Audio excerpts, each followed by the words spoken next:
not really. We don't really do intros, do we? No, we're not Sky News, are we? So chat and shit, and then it just kind of gets cut in, like. But awesome. Yeah, doing quite a bit of research on yourself over the last fucking 3-4 weeks now, like, because I've had a chance to go over it a few times. But Aidan Stephen, 9-4, professional MMA fighter, purple belt in jiu-jitsu, out of SBG Moray.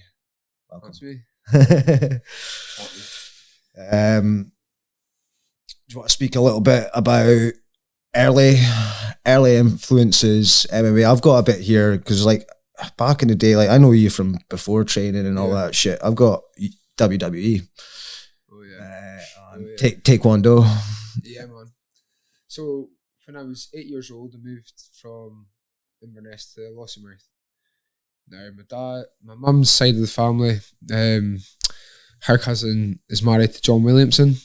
Don't know if you know him. He's 9th Dan or maybe 8th Dan Taekwondo. He's like Grandmaster. Yeah, as well. yeah. He's like the balls, the big balls of Taekwondo. So he's they'd obviously my mum and that wanted to get me into something, and they tried to get me into football, but I just wasn't interested. I was just that kid that wanted to go out and play with my mates all the time.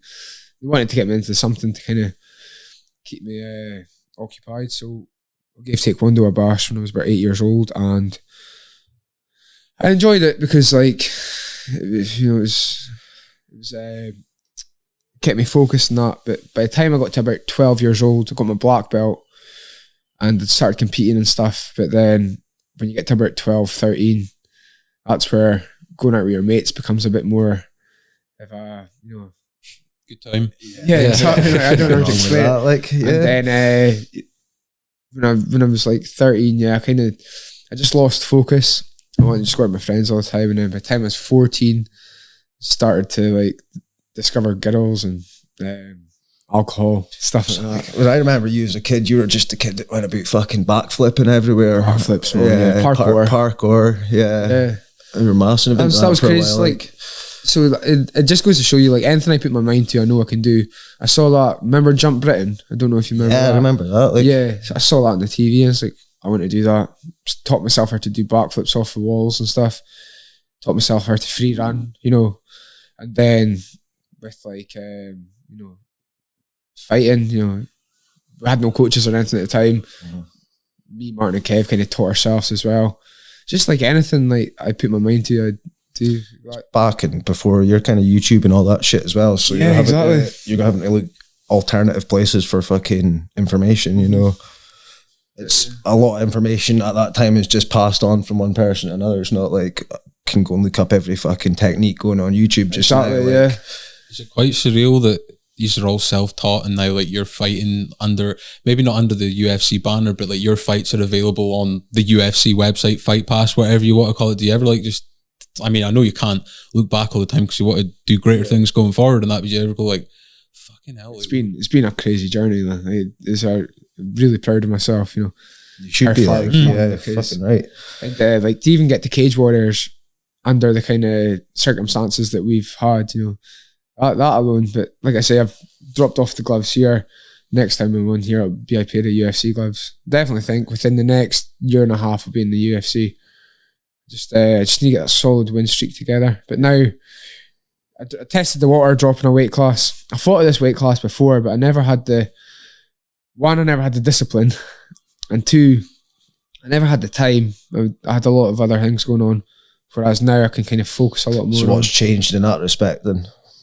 Well, just I lost my job with Chivas. I was with Chivas for 8 years, and like, I thought I was going to be there forever, and then I ended up getting a job at the galvanizers after that, and it was the worst job I've ever had, and I was like, I'm going to end up being miserable for the rest of my life if I don't do something about it. It was just like a kick up the ass. And then I got a job scaffolding. My boss was pretty keen on the whole idea to sponsor me as well.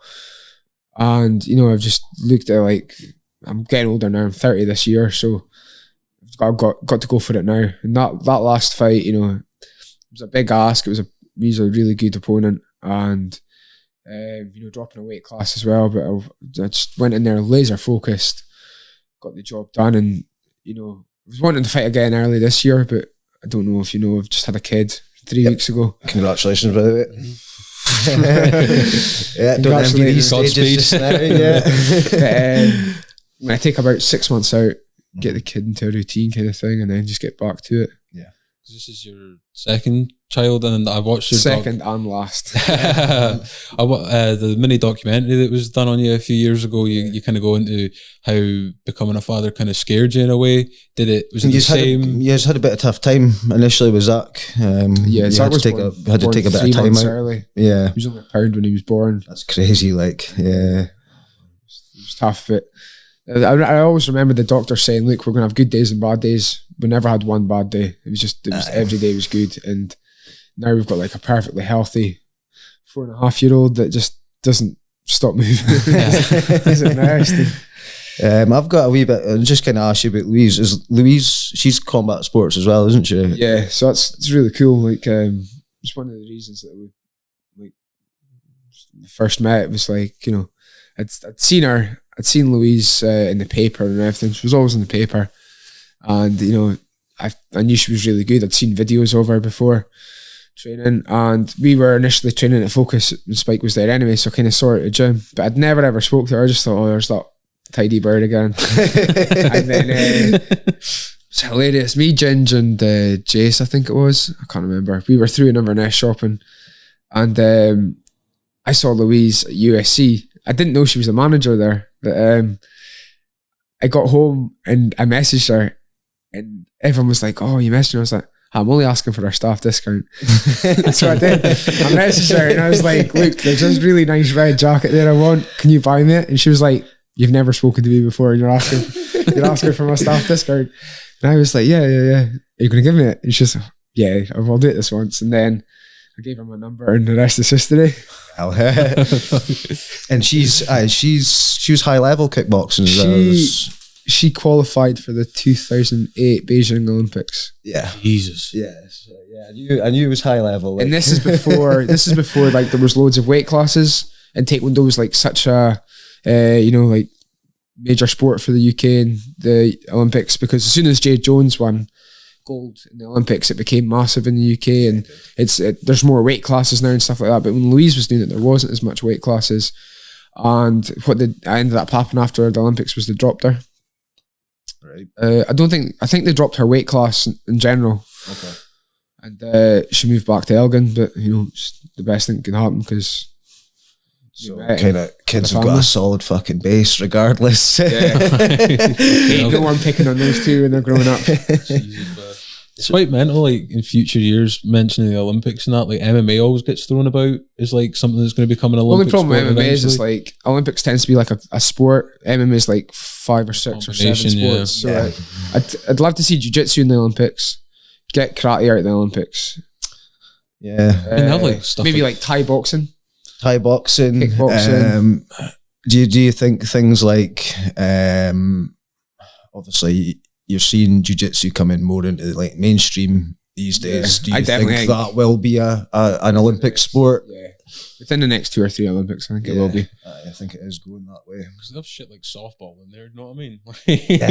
Fucking golf and skateboard. If I can get darts and snooker in there while we're at it. Okay, so kind of going back to your MMA, but I've got I've got SBG, I've got Focus, I've also got Jimmy Grigor, Fusion. Do you want to speak a wee bit about this? Because this is not much, I don't really know too much about this kind of side. Again, me and Martin had been training, and Martin had messaged me saying there's an MMA club started in Forest called Fusion MMA. So we went along to it, and very quickly it was clear to see the coaches didn't really have a good idea, like they didn't really have any experience, but bless them, they were trying to do something, they were trying to create something, and they had a vision. And like very slowly they developed this like little mini fight team, and then it kept getting bigger. No one there was like really super skilled. There was a guy, Brad McLeod, who was like, he had a Thai boxing background, so he had like the best stand up there. And like Martin would have had like the best grappling kind of. Boys like Houston and all that there as well? No, they didn't start till Fusion moved to Inverness, which was like a couple of years after. But within, we started training there, and within like a few months, the coaches had kind of said, "Oh, you two are really good. Do you want to fight?" And like it's rather than think, no, we're nowhere near ready for a fight. We were young and stupid. I think we were like 18, 19. Yeah, we want to fight. So like, I remember I got matched against this guy called Darren Lansdale for my first ever fight, and I got subbed in the second round. And like, rather than be like, think, why did this happen? Obviously happened because more experienced opponent. He had plenty of fights. It's my first and hadn't been training a lot. I started thinking like, well, maybe I'm not good at this, or started looking at it the wrong way. But Martin fought that same night. He won his first fight, and he kind of convinced me to keep going with it. Got another fight a couple months after that, and I won that, and that was it. As soon as I got that winning feeling, I was like, this is it. This is definitely what I'm going to do. Remember telling my mum and dad, they thought it was a bit of a, it's not something that every parent wants to hear their kids saying is they want to fight for a living, but it's not breaking boards anymore, is it? And it's not like UFC didn't have the same exposure back then either. So like my mum and dad were just like, oh, here we go. It's another one of Aidan's crazy ideas. Did UFC come after this, or were you already into UFC by this point? Yeah, I started watching UFC about 16, 17 kind of age, watching wrestling. You remember your first UFC event? Oh yeah. Me, my dad, Sam Scott, and his mate Polo. My mate Polo as well. My dad's mate. We went through to UFC 95. It was in London. I think it was 2008. We went through, and it was headlined by Diego Sanchez, Joe Daddy Stevenson. I don't know if you remember him. Christ, yeah. That. Who else was there? Chael Sonnen was fighting. He fought Damian Maia. There was a lot of big crazy. names. A lot of big names. Junior Dos Santos. I can't really remember off the top of my head, but I remember going to my first UFC, and it was crazy. And we went to the after party as well. I don't know how, but we got the address for the after party, and it wasn't busy. Like all the fighters were there, and I was just like Dan Hardy as well, speaking to Dan Hardy for the whole night. And that was crazy, man. I remember that so well. You've been to a few after parties since, like, I've heard some stories. Like, so I heard a story of Jack Wright getting Paul Daly in a headlock. Yeah, stole Gegard Mousasi's championship belt, ran off with it. Gegard caught him. Keeping yourself. Gegard caught him, and then Jack gave Gegard his phone and said, "Go take a photo with me of your belt." Gegard Mousasi was just like, "The fuck." Yeah. Oh man, that's the thing. Like the fighting aspect of it is crazy as well. But see the stories that come along with it. Yeah, it's amazing. Yeah. You have a story for every single kind of thing you can think of. So was it like, were you a while with Jimmy Grigor, or was it just a short term thing? The Fusion, we were probably there about a year at Forest, and the fight team was getting bigger. It wasn't necessarily getting better, but we're getting more guys in. More guys were getting fights.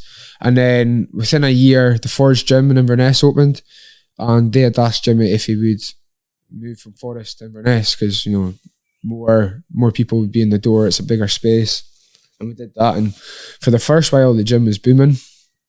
It was really good, but the only problem was you're driving to Inverness every night. It's like an hour there, an hour back. You've got work on top of that, and it kind of started taking its toll. So what we started doing was training in Elgin. And when I started training in Elgin, I took up boxing, and then very quickly got on the boxing team. So I was competing in MMA and boxing, and Paul McCuskey opened up his own Thai boxing gym in Elgin as well, and then Matt Holland opened up his own jiu-jitsu gym in Elgin. So I was going through to Inverness maybe once a week after that, but very quickly started training in Elgin all the time. Which was a shame because, Inverness had loads of potential. That's when Ross Houston started coming through. There were some other guys as well. Kenny McLeod and that, they were taking fights. But it was just too far to travel. Yeah. So I was round about the Caledonian Combat days, was it? That kind of shows. Yeah. So we're still representing Fusion, but we were basically doing the majority of our training in Elgin.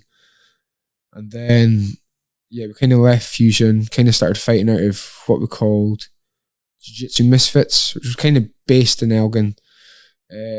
Just the Misfits it was because, there was heaps of stuff going on, like the politics in the boxing started getting heavy, saying you couldn't compete in boxing and MMA, which was madness. Yeah, why was Just it was like a power trip kind of thing. And they were also saying that, oh, you've got more experience. It's like Kev had won his first 3 fights without throwing a single punch. Yeah. So like it's not experience at all. You know what I mean?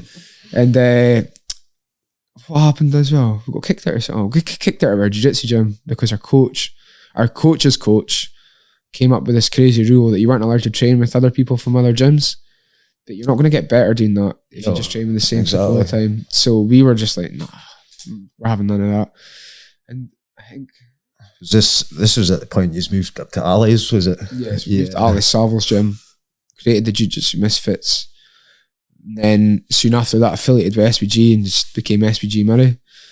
But yeah, Fusion's where it all started, and there were some crazy stories from the Fusion days as well. I've heard a lot of guys getting like fucking hurt in training just because. Yeah, well, we had no idea what was going on. Guys were wild, like basically. The coaches had no experience, but at the same time, they were trying to make something of it. So you can't really fault them. Yeah, you know what I mean. I always just see guys coming into the gym now, and I'm just like, you have no idea how lucky you are to like have a structure to our class and stuff. But yeah, that's how Fusion started. But and then the the 2 coaches, Jimmy and Alan, they were brothers. I think they had a bit of disputes about how the classes should have been run. So Jimmy started running it himself. Then Jimmy's job got a bit packed. He was like a tree surgeon, and he started traveling a lot more. So like Fusion kind of just folded. And there was no MMA gyms in Inverness for a while. Ross Houston stopped training for a long time. I think he took a few years off and then decided he wanted to get back to MMA. He had a really good job in like oil and gas as well, but he wanted to get, it was his passion to train. So he started coming through to Elgin, which was funny because we were the ones going through to Inverness originally. And then what did he do? He opened up SBG Inverness in the original gym we were at before. And it was crazy. It was SBG Aberdeen, Inverness, and Elgin, Moray, sorry. We were having like loads of seminars, getting people through. And then there was a bit of a fallout between Ross and Martin. It wasn't so much a fallout. I think it was just like disputes. I felt like it was just looked like the 2 gyms were going different directions. Yeah, kind of. Yeah, that's what I mean. So Ross changed SBG Inverness to HMAC. But again, that's a good thing because he's had lots of fighters coming through and he's doing really well himself. He's obviously Cage Warriors world champion. And, SBG Moray now, they kind of have their own thing to focus on. Kev McAloon's smashing absolutely every man. That's an understatement, isn't it? I've got my sights set on that Cage Warriors title. Ginger's back in it again. Ginger's coming to make his pro debut. We've got 2 stand-up artists just now. Lewis and Ross, the brothers from there. Even the young guys, like you look at like young Corey. Yeah, crazy man. And then, we're only in March and we've won 3 belts for the gym this year. Kev's won 1. Alex won 1 last weekend. I don't know if you've seen it. Yeah, it's body kick. Yeah. Have you seen it? No. Yeah. It sounds like a gun going off. Kicks the boy in the face. Boy goes down, doesn't get back up. Even like the fucking like when 2 people exchange leg kicks sometimes I'm like, oh fuck that. Yeah, you know what I mean? Like, I fought Steve Amable in 2019 when it was like a few seconds left of the round. We were just staring at each other and it's like the bell's ready to go. Do we throw anything? And we're both obviously like, fuck it, we'll throw a leg kick. Both throw it at the exact same time, shin off shin. Ooh. Nasty. Again, watching it back, it's horrible. Fuck's sakes. That's so kind of go on to like amateur career. Yeah, man. So what they did when we first started, it was called... Keep going, do you want me to put the heater on? Because I hear you shivering. I've got 20 layers on them. I've got quite a bit about your amateur career because like I suppose I'm initially going to go back to your fan buses. Your fan buses used to be fucking mental. You used to be dragging 80, 90 guys down to fights. Yeah. And I remember that was Caledonian Combat in Inverness. It's only an hour drive. So like we filled that place out. It was crazy. And when I win the fight, you see like all my friends gather around the cage and they're slapping them. One of the best feelings ever, man. Is that like the best feeling you get? Oh man, yeah. There's nothing that even comes close to it. It's always the photos I remember of after your fights, and you would have a photo of everyone that was down from the fight, and you couldn't fit all the people into the fucking photos, and you always seem to have the loudest. I think I've been to 3 of your fights. You always seem to have the loudest fight of the night, just simply because of the crowd. I don't know if that's just an Elgin thing or what it is like, but when we're always traveling to places, because it's always Motherwell or Glasgow or Central Belt, the fights are, it always seems to be, we take a big following. You even notice that with Aberdeen guys, Immortals, they've always got quite a big following down with them. I've not been to much of the HMAC guys, but I can imagine they're the same. They'll take a big following. Do you think that's because there's not as much training and shit around here? There's not as much coaching and facilities? Yeah, that's definitely what it is. Just appreciate it a lot more because it's not all in our front door. Yeah. With Glasgow, they've got everything. Like, even going for a gig, you know what I mean? Exactly, you have to go all the way to Glasgow for a gig. So, yeah, that's definitely what it is. What was I going to say there? I can't even remember. It'll come back to me. You're a guy that's like fought in a lot of people's backyards, right? Like I mean, during COVID, probably literally, but like during your Cage Warriors career, like Chris Edwards, I think, was in Wales and he was Welsh, and Steve Amable, which has been quite a contested decision over the time. I think I remember hearing you have some choice words for one of the judges. Yeah. You know, I mean, you got to finish the fight, so never finished. Happy to go anywhere to fight. Oh yeah, yeah. Like, so like when I first fought Paul Hughes, like I asked for that fight in Ireland. I wanted it wasn't that I don't know. How much say do you have in these fights, as in terms of like venue or who you get to fight or that? You speak to your manager, and then your manager goes to the promoter with a few names, and then like your promoter tries to like match you with some of them, but. Recently, the last few fights, it's just been a case of my manager will message me and say, look, this fight's available, what do you think? Yep. Without even looking them up, I'll be like, yeah, it's cool. Like that last fight, Eddie Walls, got offered that fight, and I was like, oh, yeah, I'll take it. I went on YouTube and watched the first video of him, and he knocks this guy out with a head kick, like crazy, and I was like, shit. And then I watched the next fight, and it was like, it was either a head kick or a flying knee, did the exact same thing. I was like, maybe start watching these videos before. But I love that, you know. I love the idea of seeing an opponent, they're good, you know, bam bit. But it's not even, sometimes, I'll be the first to admit, I've actually fought people that I wouldn't say I'm better than them. I'd say they're probably better than me at some things, but sometimes I want it more than they do. Or, you know, like sometimes just train that bit harder, or like you're more focused or something. Seen it where like someone will kind of beat me up for a bit, but then they'll tire out and I'll come back and like stop them later on. Yeah, I've seen that. The fight I always go back to is the Scott Malone amateur fight. I think that's the craziest fight amateurs I've ever seen, like, because it was so fucking back and forth.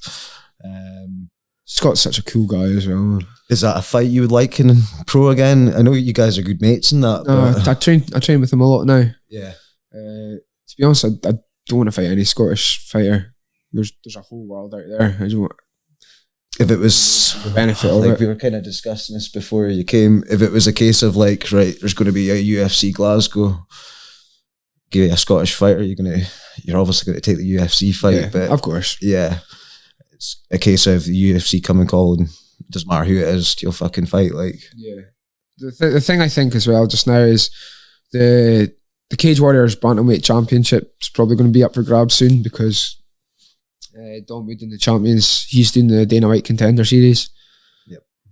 The featherweight title, the thing is, I'd love to just bounce between both weight divisions. The featherweight title between. Paul Hughes pulled out. I reckon Paul Hughes and Vicenic will be in the UFC by the end of the year. Yeah. And Tobias as well. I don't know if you saw him last week.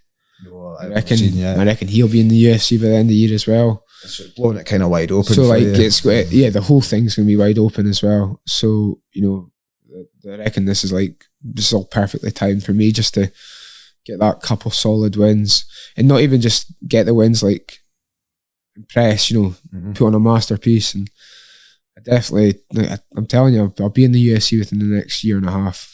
Yeah, let's go, man. Yes, because it's kind of like. I can only imagine how surreal it is for you, but for like us, like we know you and we're watching you on the fucking telly, and it's like, yeah, this is fucking crazy. Like, considering, as you say, you came from, you didn't have any coaches, exactly. and this is a level. So do you think if you'd come into the sport and you'd had that coaching level at that young age, you'd be at that level? I'd be in the UFC. Yeah. Definitely.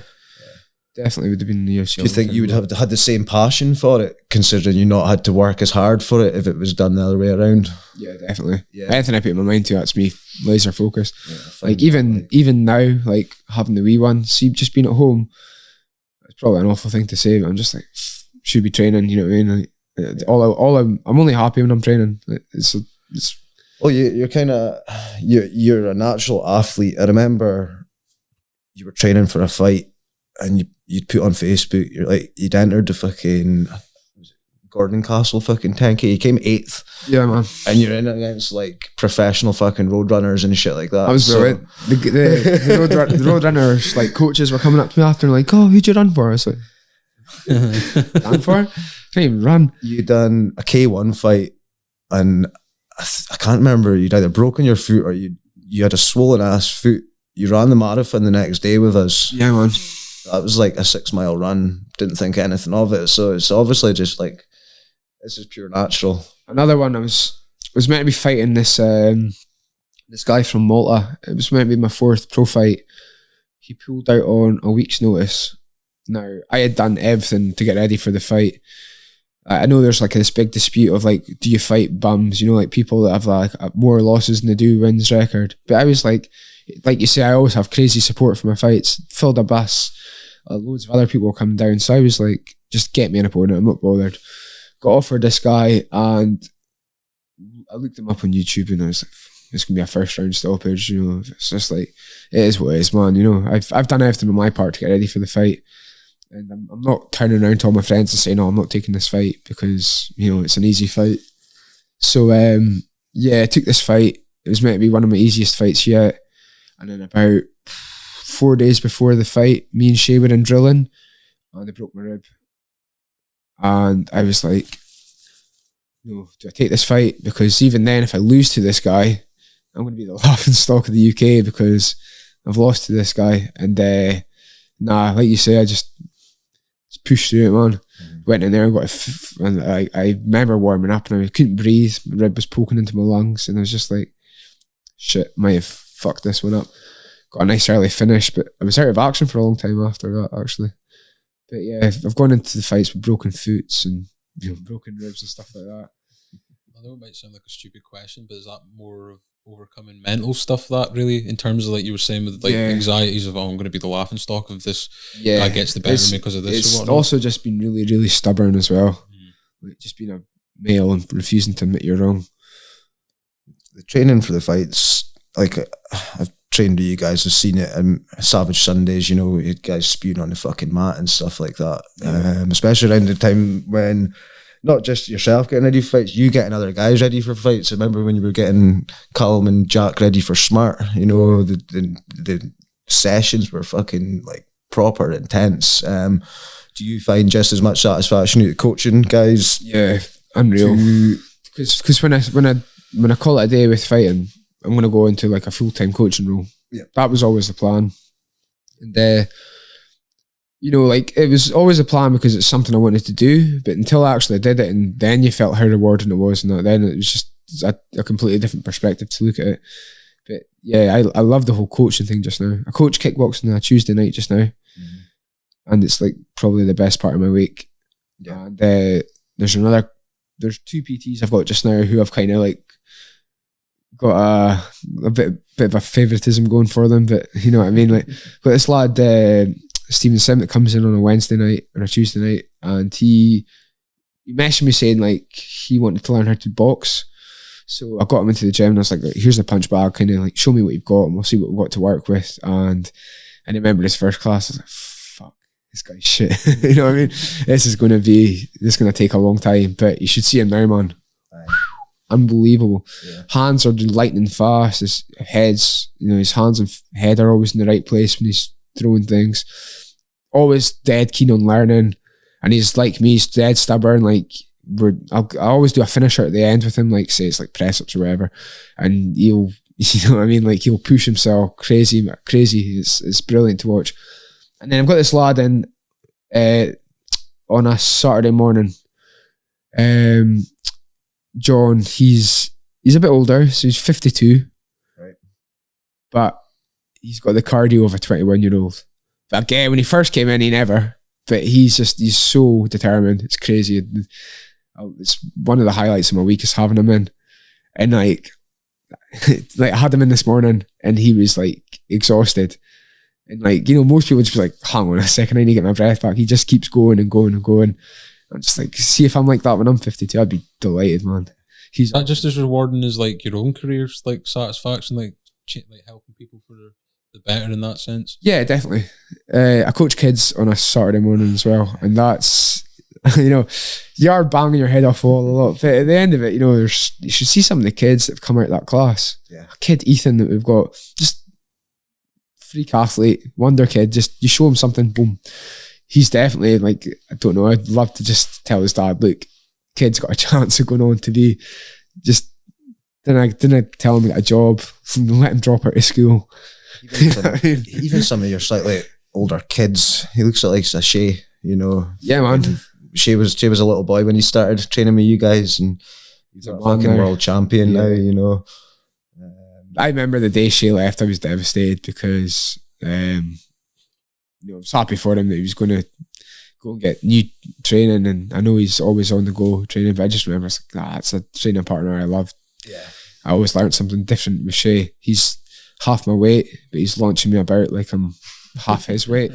And it was crazy. Like, yourself, you've trained with him. It's not fun, is it? No. Yeah, he's the kind of guy you start rolling with him, you think, right, okay, I'm going to have to do something this time. Next thing you know, he's on your back or wrapped around your legs somewhere, and there's just no chance. See, with Shay, I remember we had this guy come in from the forces. He was English, and he got partnered with Shay. Shay, I don't know, the guy must have thought, oh, this guy's really small, I might have to go light with him. It was during sparring, so what was it that happened? He was going light with Shay. Shay choked him out. So you can see the guy going, oh, okay, this kid's all right, so I'll go a wee bit harder.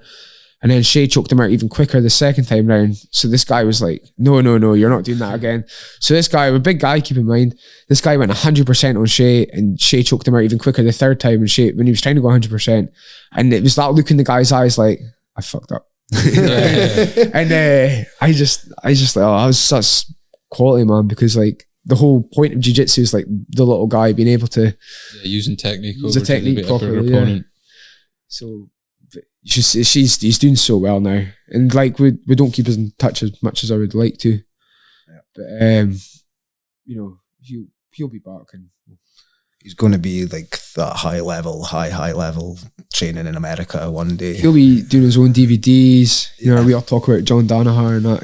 We shame on to give DVDs soon. I always said like there's something slightly autistic about Shay's approach to jiu-jitsu. It's so methodical 100%. And so like it's unbelievable. Like he has such a different approach to it. He's, as Kev says, he just studies everything. So he does. Yeah. Like you'd come in half an hour before class, get a good warm up, and Shay was there watching DVDs of jits.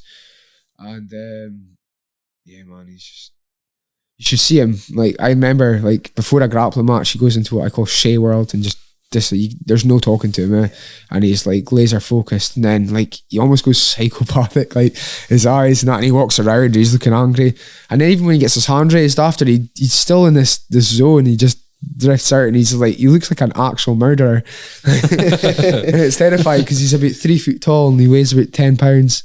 But yeah, you've got, like, as a team, you've got massive strengths because you've got, well, Ginge is probably one of the best boxers I've ever seen in my life. One of the best boxers Elgin's ever produced. Yeah. Which is funny because when he goes into an MMA fight, he takes the guy down there and chokes him out, and you're just like, Ginge, use your hands, for God's sake.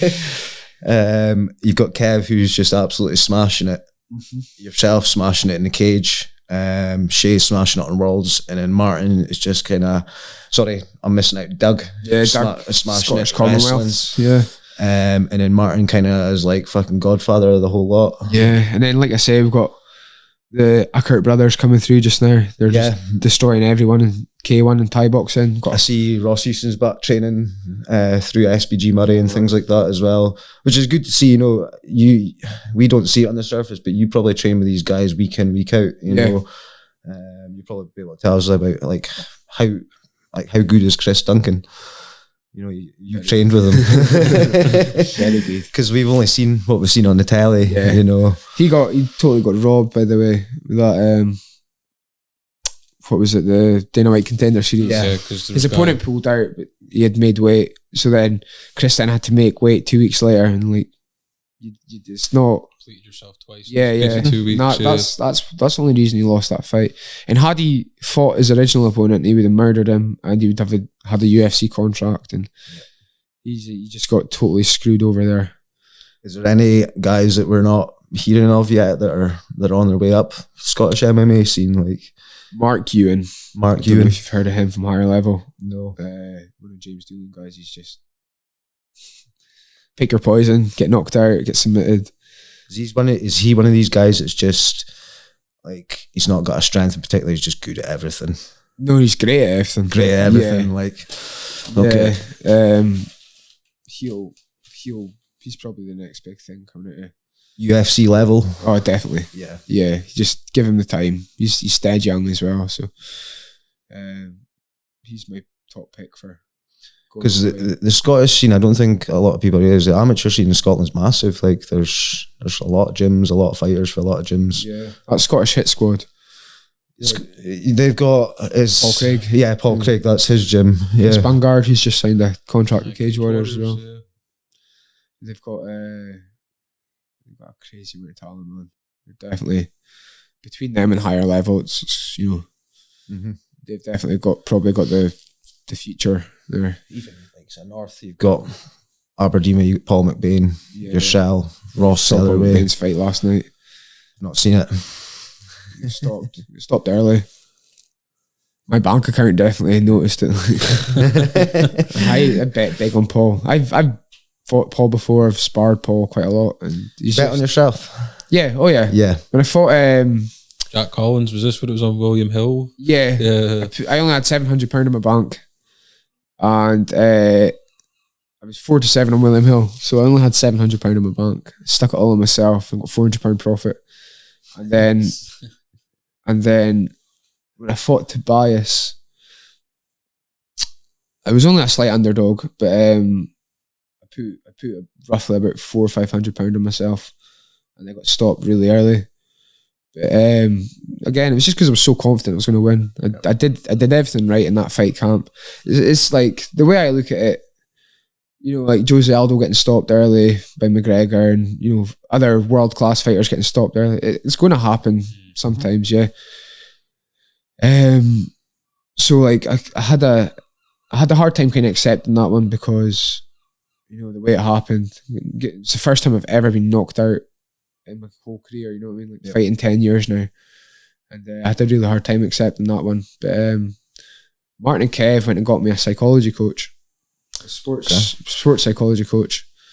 David Neathie, he's from New Zealand as well, which is hilarious. You know, like calling each other from the other side of the world. Oh, so he still stays in New Zealand? Yeah. So we do. It was like Zoom calls and stuff, and he really opened up my eyes to like the way I should be looking at things. Like, instead of just going to the gym and get to the gym, take a few deep breaths outside, remember why you're there.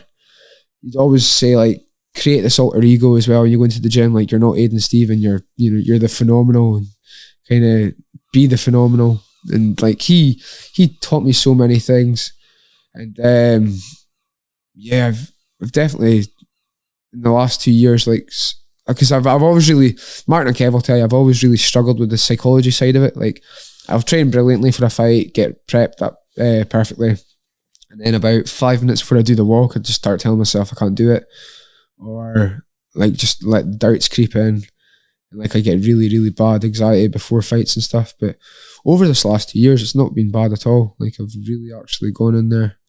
Because like I can't imagine what it's like, but you obviously have fear when you're in the cage. Yeah, so you're not really worried getting hurt. You're worried that you're not going to perform.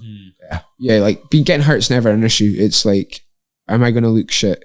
Or am I, are people going to think, oh, Aidan's a rubbish fighter and stuff? You know, that's the kind of thing you're worried about. And then obviously losing as well. Like, you're going to go home and you'll be in the pub and people are like, oh, there's that loser that lost this fight. And this is all going 5 minutes before a fight goes through your head. Like I said, that's crazy. Dave did a really good job of kind of cancelling that white noise out, and like this last few fights have really gone in there ready to kill. Like my kickboxing coach Andy, it was just me and him down for that last fight because Kev is competing and Martin's a policeman, so he's wrote us all over the shop. But even Andy was saying, like, after the fight, he goes, I knew you were gonna go out there and perform the way you did. I could just see everything was right. Yeah, I've definitely, like, not only like physically improved in the last 2 years, but mentally, definitely see I'm a different fighter altogether. And that's why I'm so confident that all these big things are going to be happening very soon. You kind of landed with a winner with Andy, didn't you? Because you've got Andy, who is your kickboxing coach, but you've also got Serlina. Yeah. Who, do you want to give her a shout out? Yeah. Serlina owns Sunsup, yeah, which is my number one sponsor. They kept me out with all my like supplements and everything. Free sunbeds as well. But perks of the job. Unfortunately, I've never ever took her up on that. Never been in a sunbed in my life. So, but yeah, she not only does she do the supplement side of things, but also like the diet plans and stuff like that. Yeah. It's hilarious. She messaged me and she was like, for the last fight, she's like what foods can you 100% not have? She's like bananas, and I can't remember what the other thing was. Coconut water. And she was like, okay, right, no problem. She gave me this diet plan. The first thing on it was bananas and coconut water. Women. She was like, oh, for God's sake, you're a child. But she gave me this really good plan, man. And like, I've still got it. I still use it. Even off, like when I've got no fights coming up, if I'm noticing the scales are starting to say one person at a time, then I can kind of go back to that. But yeah, she's been amazing. Do you struggle with the kind of eating, keeping yourself right side of it? Because like you're a bit like me, fucking love pizza and fucking all sorts of shit, you know. If it's not good for you, I'll eat it. Yeah. If it's got no benefit to your, you know. Because I remember, and I always laugh about this. I remember being in training once, and I was rolling with you, and I was like, "What the fuck are you eating?" You're like, "I've just eaten 2 Easter eggs." Oh man, Easter eggs. Isn't a full session of training after 2 Easter eggs? Mate, Easter eggs are always like, I try not to take fights around this time of year because it's like mini eggs as well. I'll go through about 10 packets of them a day. And like, I remember me and Ginge were at mine and he was like, Aidan, how many, I've bought heaps of cream eggs. How many cream eggs have you had? Just finished my 20th. 20 cream eggs in one sitting. Yeah, man, like I really do struggle to eat like. Are you only eating clean when you're in a camp? Yeah, I know it's terrible, but it's just me, I'm afraid. It's just joys of life, isn't it? Yeah. Well, no, it's real though, isn't it? Like the stuff that you talk about, the anxiety and that. Like, I suppose one of the criticisms, like people would kind of fly, like they watch UFC at face value. It's like there's a lot of Americans like, I'm anointed by God, and this is how I got. You know, they're like they're all like everything's perfect in that, but it's not. Like everyone's going through something at the end of the fucking day, and you know, not everyone's fucking eating chicken, broccoli, and white rice fucking 24/7. You know what I'm saying? You've got to enjoy your life as well as staying focused. Yeah, no, I'll always remember Ginger's last fight before he took his time off to have kids. He within 2 weeks, like. I didn't even recognise him. He was so fat. He put on so much weight, man. It was crazy. Like I've never seen anyone eat. Like I think I'm a bad eater. You should see Ginge. Aye. And holy hell! Like he put on like 20 kilograms in 2 weeks. I think it was. That's over 3 stone. And yeah, that's crazy. Like yeah, but I even with a fight camp, I still struggle to eat. Healthy, like even being a scaffolder, because like they stop at the shop and they get these kind of foods on their breaks, and that is really difficult. Yeah, absolutely. Yeah, man. That's all to do with sacrifice, that though, right? Like in the sense of like you're doing something that you love doing, so there is going to be give or take. Like going back to mentioning about the belt. One of the interviews that I watched kind of leading up to this with you were saying, you know, I do obviously care about the belt, but I'm more interested in taking exciting fights, where from what you're saying today, it seems like it's now like tunnel vision towards the belt. Is that, like you mentioned, the sports psychologist and that. Is that someone that's helped you get to that kind of mindset? Yeah, as definitely. well? I just wanted to fight before. I probably shouldn't. Oh, fuck it. We're not a podcast. I remember Martin had gone and worked really hard to get this guy over for a seminar, and it was like a Friday, Saturday, Sunday seminar, and I'd seen a week before that there was a K1 title fight, and the opponent had pulled out, and the title fight was up for grabs, and the weight class above what I normally fought at, but I was just like, ooh, big shiny gold belt, Aidan, like, you know what I mean? And so I messaged Martin, and I was like, oh, I can't make Sunday. I've got a forklift training course. I won't be able to come. So that's cool. So anyway, did the seminar on the Friday, Saturday.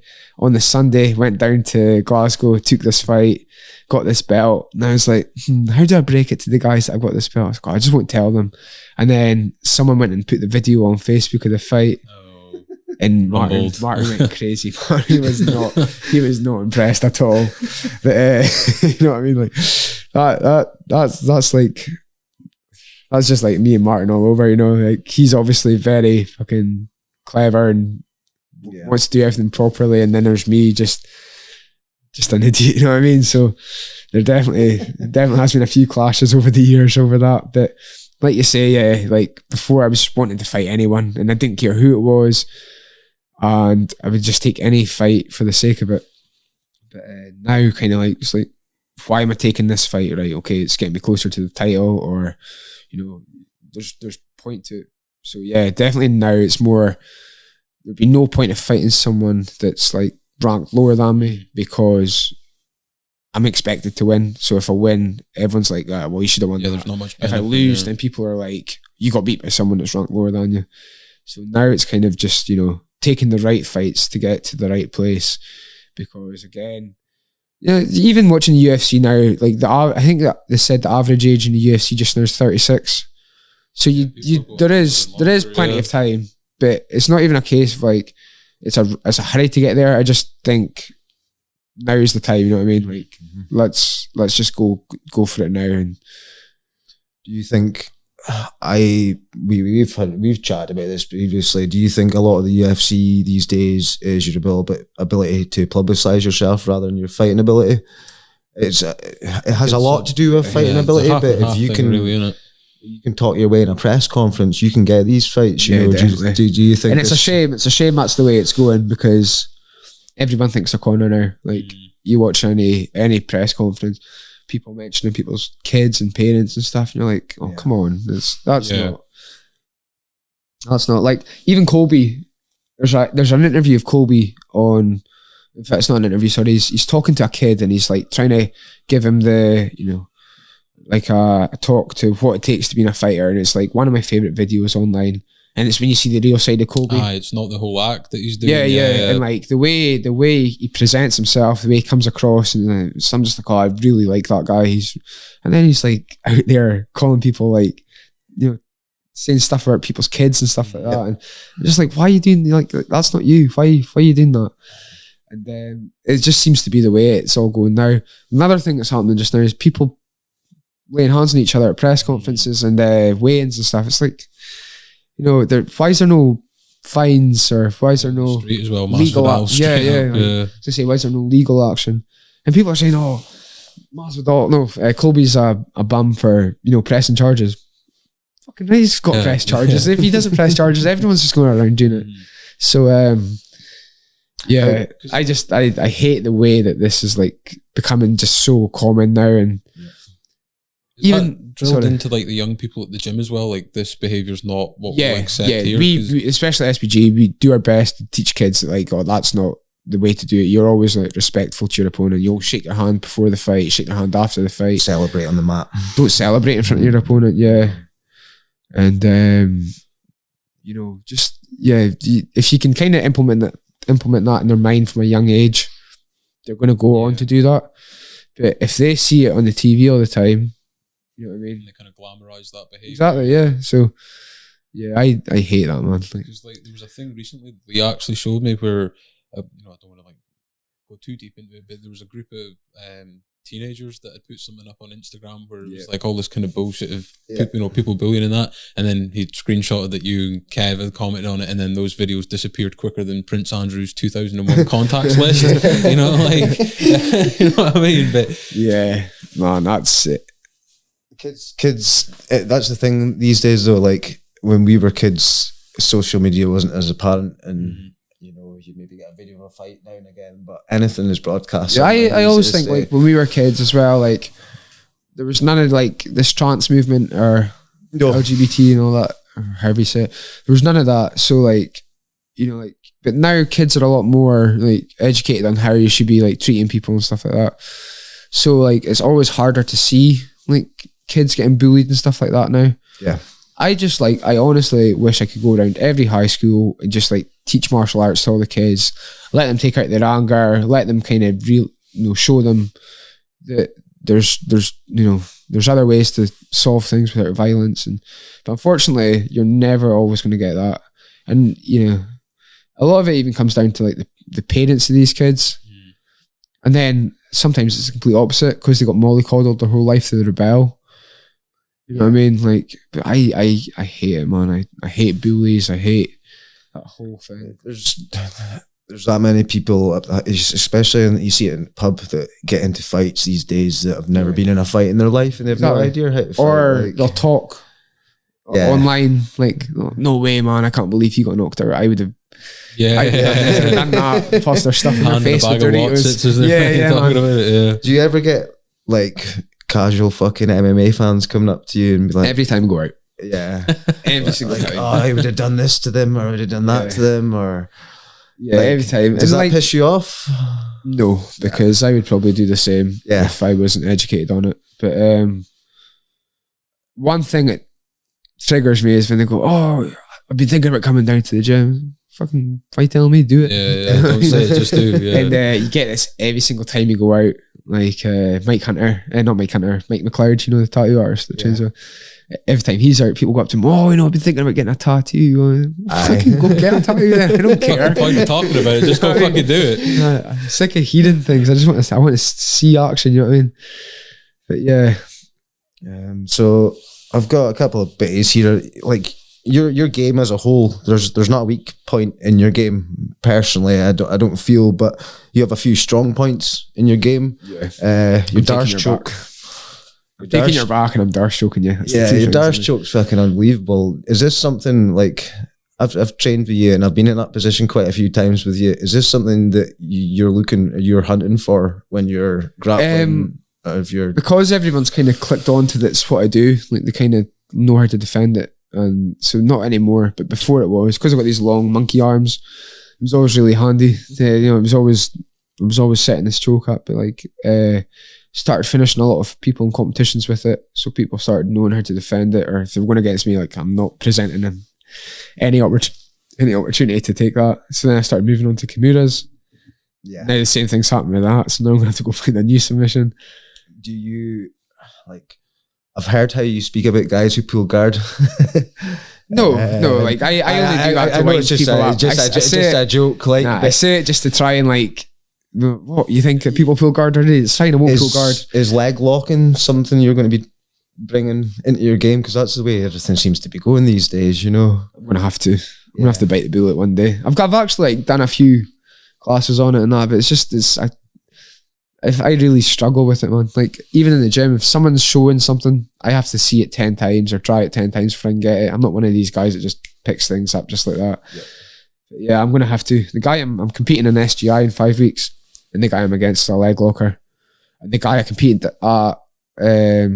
against David Sharp last year. He's a leg locker. He's just got his black belt as well, isn't he? Yeah, I knew fine he was going to go for this leg locks as well, and he still caught me, man. Like even against like Mike and Kev, I know they're going to go for leg locks and always do a good job of defending it. But I think it's maybe just I've become quite comfortable with them. Whereas when I went against David Sharp, I didn't even get a chance to tap, and I felt my knee pop, and yes, I'm gonna have to bite the bullet. But you've seen it in the gym. Like if Mike goes for a leg locker, I'm like, hey, gay boy. I'll be like, everyone, look, Mike's going for a leg lock and his ass and stuff. But I know I know how like efficient they are. Like it seems to be the way. If you ever watch any grappling match now, it's just leg locks. The whole thing's leg locks. I'm gonna have to bite the bullet and swallow my pride. Do you say your grappling's your strong part of your game?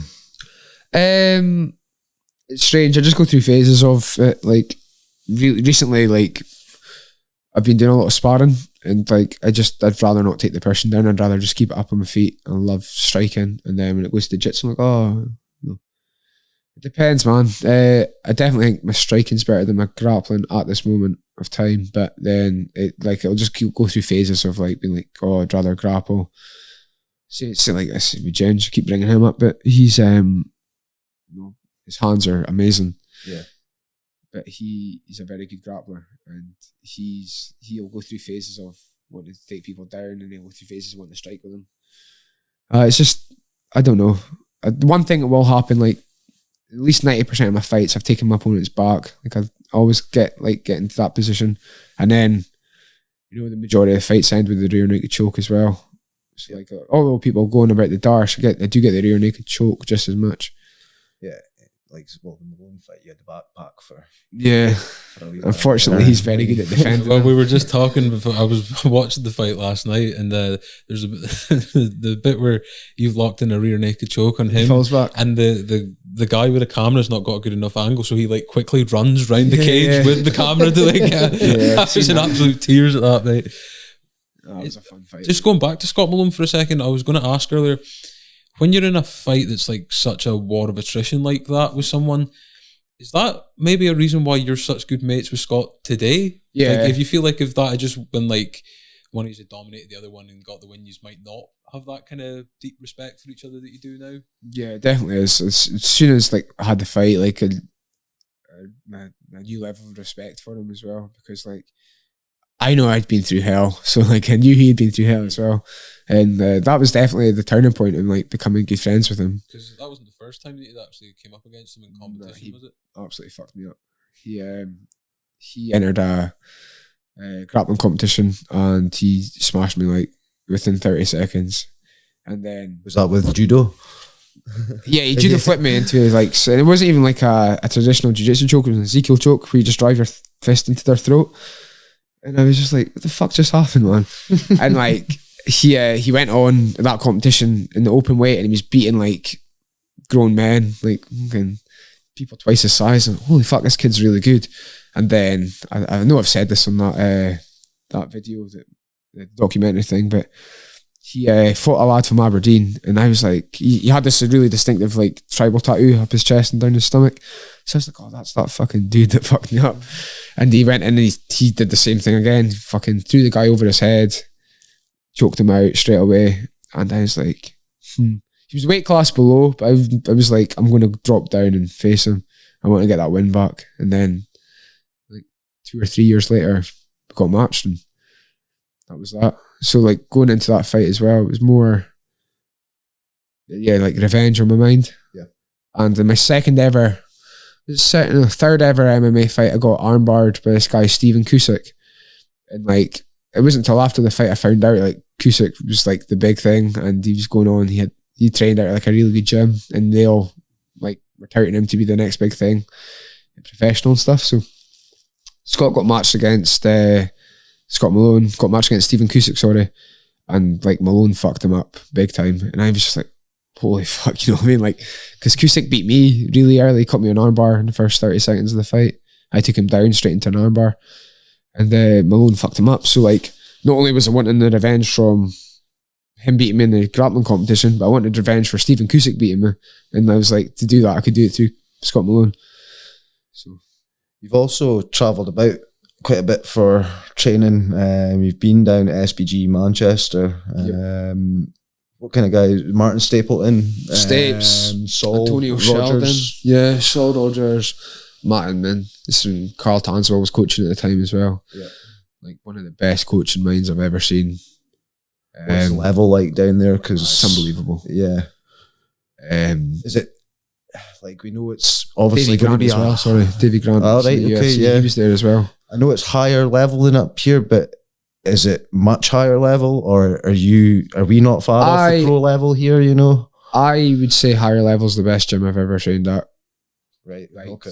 The guys there are crazy good, and the thing I notice when higher level when I go down for sparring is, you know, like when you're watching people train in the gym, like they've all got different styles.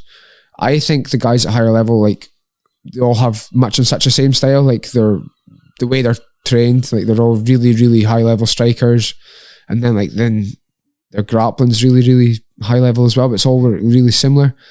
But yeah, if I was to do a full camp, I would definitely rather do it at a higher level than anywhere else. And going forward with this kind of UFC goal, will that be staying at SBG Moray, or will that be moving to a bigger gym? I'll be staying at SBG Moray. Yeah. I've got a family. I can't afford to move about the same way. Yeah. You know, if I got into the sport younger, and even like I say, there wasn't as much gyms back then, there wasn't the same coaching back then, but if I could do it all over again now, you know, I would probably just do it the same way. Like I say, having a family and stuff now is a bit different. Yeah. If I could have done it before getting a family, like done more traveling about and stuff, but even when I started MMA, like, I wasn't so fucking focused on it. I was still drinking a lot, going out a lot, festivals and all that kind of stuff. Yeah. Still young though. You know, you're kind of at the age now where you think, right, I've got a family. I've enjoyed all that shit. I should be thinking that way, but I still want to go to festivals. I think that can be quite a conditioned mentality up here. Sometimes, like, it's always get a trade, you know, make sure you do your hires, and like, they don't want people to take like risks and follow something that they want to do and stuff like that. Not saying that having employment shouldn't be on your mind and stuff like that, but I do think like there is a point in time where, you know, it seems to be kind of projected through the council mostly, where it's like, you know, do this, but it's not for the best of you, it's for the best of us, but we'll make you think it's for the best for you. Yeah, like my year at school, like, was full of like really, really clever people who all went off to university and stuff like that, and I was like, fuck, what am I going to do? I fucking wasn't interested at school, so you know what I mean?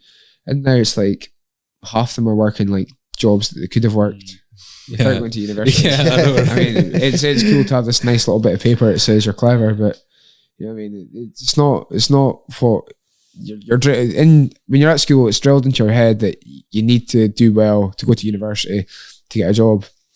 It's not drilled into your head that you can actually get a trade and won't like earn just as much. And stuff like that. It's, you know, so where's their fights in UFC Fight Pass?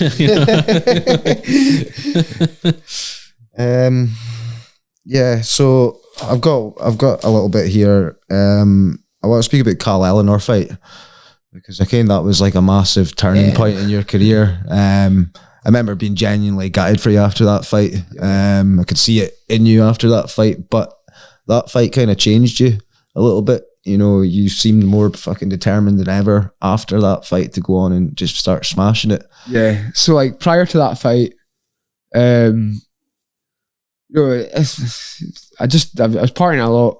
Was that one of the fights you thought, yeah, I'll just take it, it's a fight, fuck it, I don't give a fuck who it is?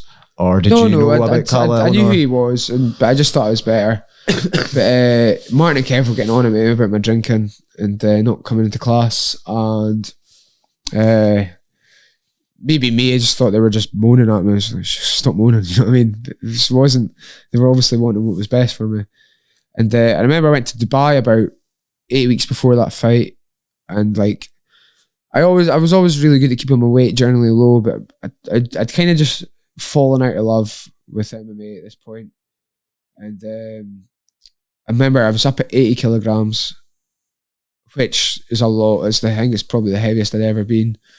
And then I came home, and about a week after that, me, Vince and Scott went to London to watch Liverpool, Barcelona. It was a weekend in London of drinking and that, and it was just like, I don't even care about training. I wasn't showing up, and like when I was showing up, I wasn't giving 100%. And then like before I knew it, fight time had come. Like normally, fight time takes ages to come because you're putting yourself through hell, but this time it didn't. It came really quick around. And I remember it was the week before the fight. And I was still about, say, 10 kilograms over my fight weight, probably more. And this was me moving up a weight class as well. So I'd completely fucked everything up. And like, I was like, I really just couldn't care less. I was going through this phase in my life where I was just like nothing was bothering me anymore. So I'd booked the 50-seater bus again.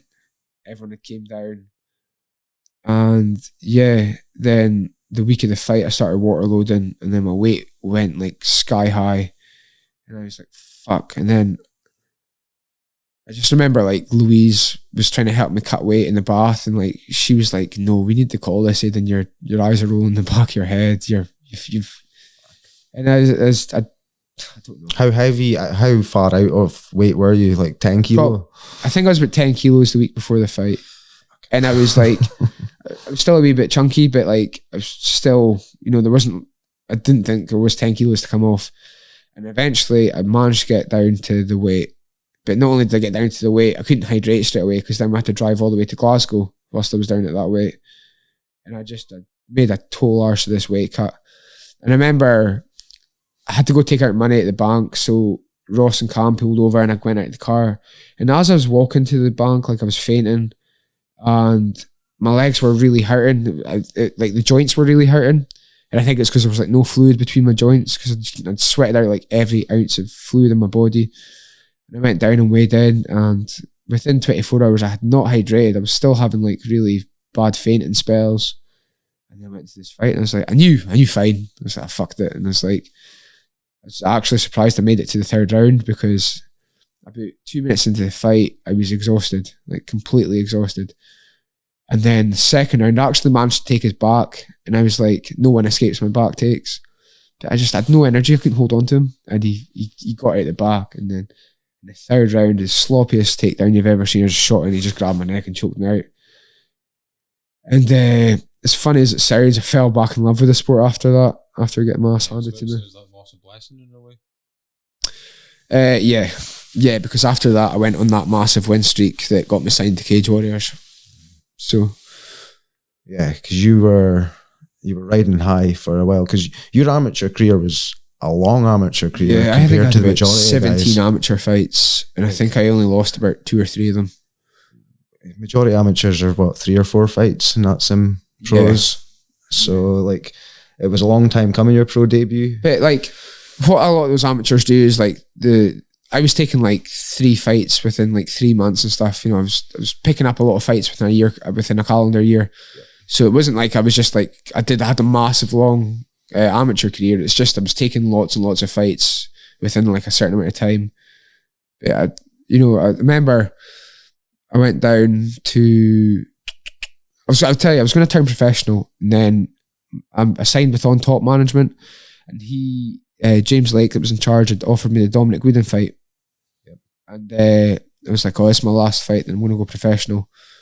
I think I was about 22 or 23 at the time, and I really should have probably just gone professional after that, but again, I got lazy and stopped training as much, and it was probably about 2 years after that. But if I'd gone pro, like after riding the high wave like that, it would have made a lot more sense. But I beat Dom. I went down to London on 3 weeks' notice, beat him in his own backyard, and yeah, I should have maybe gone professional then. I waited far too long between the amateur ranks and the professional ranks. Yeah, because your first pro fight, Carl Eleanor's, was that second pro fight? Did you go 1-1? Yeah, 1-1, and then it was up to I think 4 or 5-1 after that. 6-1. 6-1, sorry. Yeah, then that was the Amiable fight, so it was 6-2 after that. And that Amiable fight is very questionable though. It's not. The more I watch it, like the more I'm just like, could have gone either way. Mm-hmm. At the time, I was convinced I'd won. Yeah, I really thought I had, but I really. Who cares? It's in the past. Did you take that fight again? Yes, there's different weights now though. So it is. Down, yeah.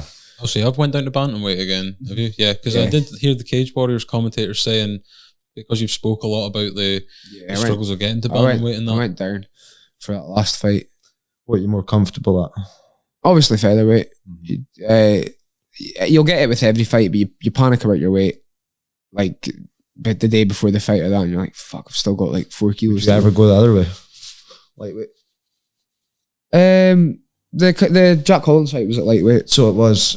I thought it was that catch. It was a last No. minute change, was it? Was it a lightweight Yeah, fight anyway, my opponent pulled out and his opponent pulled out. That's what it was. Yeah, no, that was 155. And I think I fought this lad. I'm really sorry, I can't remember his name. It was my 5th pro fight. It was the fight before Cage Warriors. Kingsley Crawford. That was Cage Warriors. This was before. But again, that was lightweight as well, and it was like a really big risk because like he was actually. Was that the guy Andy Nunn?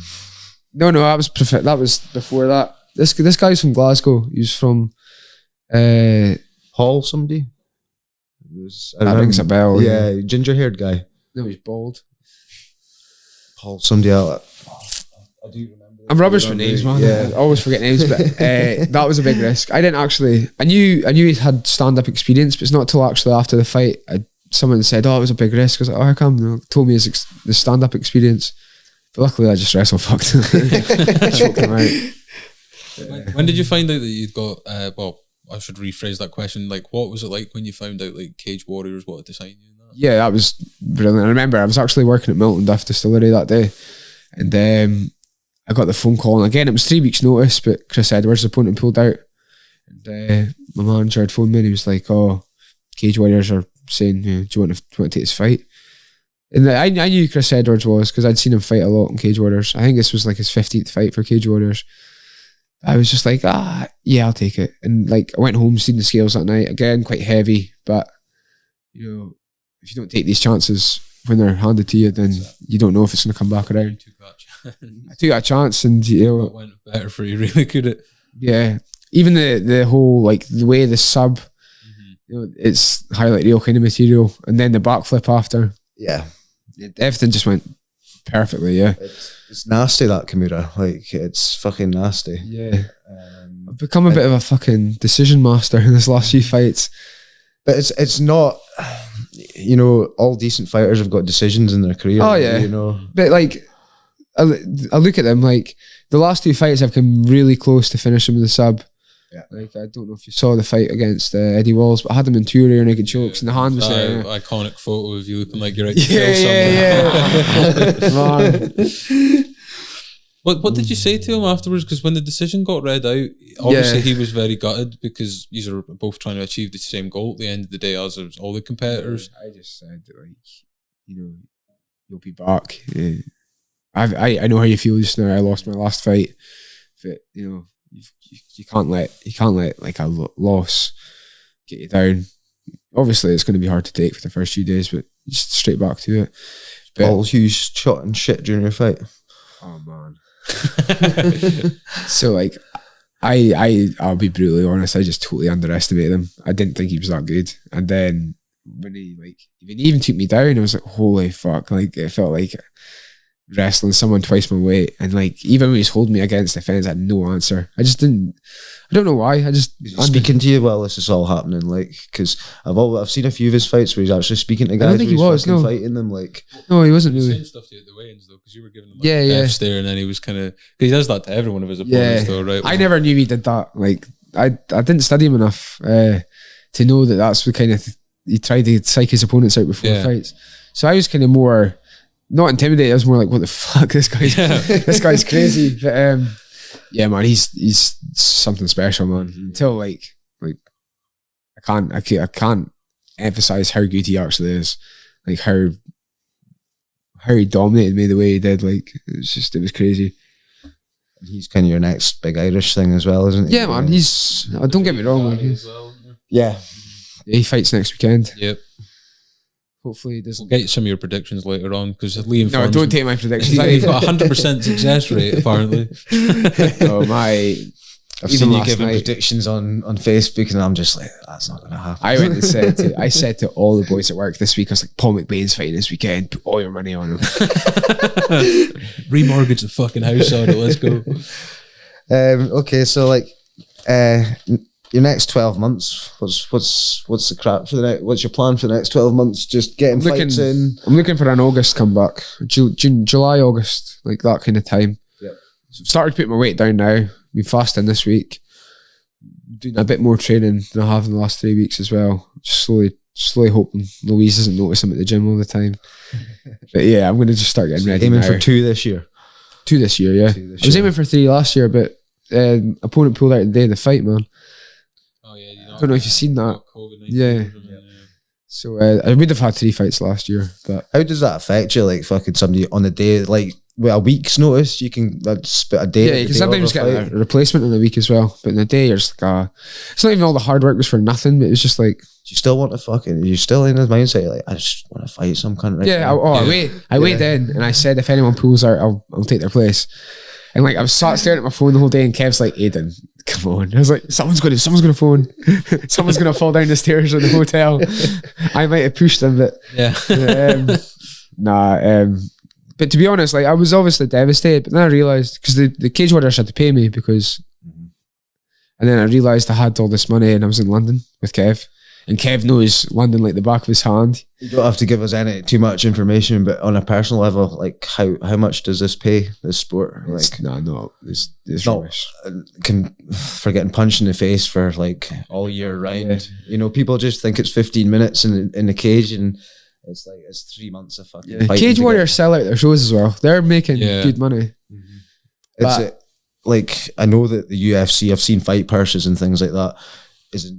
Is a jump from the Cage Warriors to UFC fucking that massive? Or So Paddy got 24 grand for his last fight. Well, he got 50 grand bonus, but 12 and 12 grand to show up, 12 grand to win. It's not great. Yeah, and he's already probably one of the promotion's biggest stars, now, right? And you fight 3 times in a year, make 36 grand. You know what I mean? It's make that a job here, you know. Yeah, I know. And then, like, obviously there are fighters making really good money off it, but there's a lot of fighters not making great money off it. Maybe that'll change. Maybe it won't. It's getting brought up more and more constantly, right? Yeah, definitely. I remember Masvidal brought it up, and then he got a new contract, and then just stopped talking about it. I guess everyone's a gangster till they get paid. Would you take the jump to like Bellator before the UFC? I would. UFC is not the be all and end all anymore. I would easily go anywhere because I can see that happening. You know, with the amount of Scottish fighters getting into Bellator recently. Oh man, I would take it. It's a tough 2 track hands. with the UFC, right? Like even Yeah. I think what's the view? You mentioned this, but Ross Houston was involved in one of the most bananas fights of all time, and regardless if he's winning or losing that fight, like it didn't get stopped. No.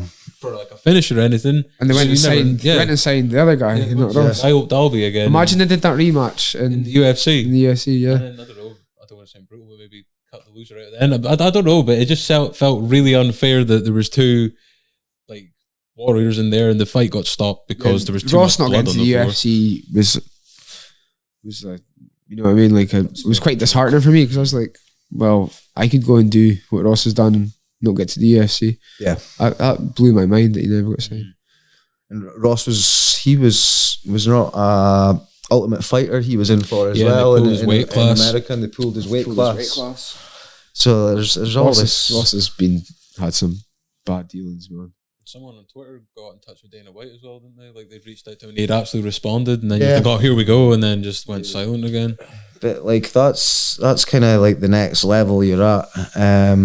Year and a half down the line, this is where you want. Like I say, going back to that, the belt's nice, but I just want to fight. You know, if it came to the big promotions, I'd probably change my mindset on that. I would just be happy to fight for a living. Is there a dream fight that you would love to have? Like, if you could have anyone in your kind of weight? Yeah, I'd love to fight Dominic Cruz or Frankie Edgar. They're like 2 of the reasons I even got into fighting. Probably get fucked up, but that speech that Cruz did after he lost to Garbrandt is something like I watch.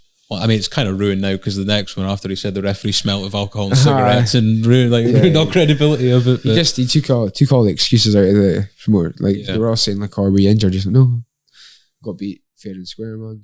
He's a guy that fucks with people's heads a lot as well, isn't he? Yeah. Same with Cage Warriors. Is it like is there a fight you want, or is just whoever's got that belt? That's who you want. It's not I'm calling anyone out. I'd love to run it back with Dom, at professional, because we're obviously amateur when we fought. Steve Aimable again. I'd love the Steve Aimable fight back again. I'd actually love the Tobias fight back, and you know, because he had a fight after that and he didn't actually look as good. Yeah. And I was like, fuck, you know what I mean? Like, but again, like, rematches, like, they're not actually, there's loads of other people for me to fight, you know what I mean? Do you think there's a possibility for a future fight with McBain? No. Nah. I'd go through there for sparring too much, and it wouldn't benefit me, I don't think. Yeah. The only way I'd fight someone like Malone or McBain is if UFC Glasgow and like, oh, you have to fight a Scotsman. Yeah. I'd love to fight that Liam Gittins. He's in my weight class just now, and he obviously beat Eddie Walls last night. And you know, he's like a gatekeeper for that bantamweight division. Yeah, experienced guy as well. Yeah, really good cardio machine. Yeah, war after war after war. You know, that's the kind of fights I want. It's not personal. I don't want to fight him because I don't like him. I want to fight him because I think he'd bring out the best in me.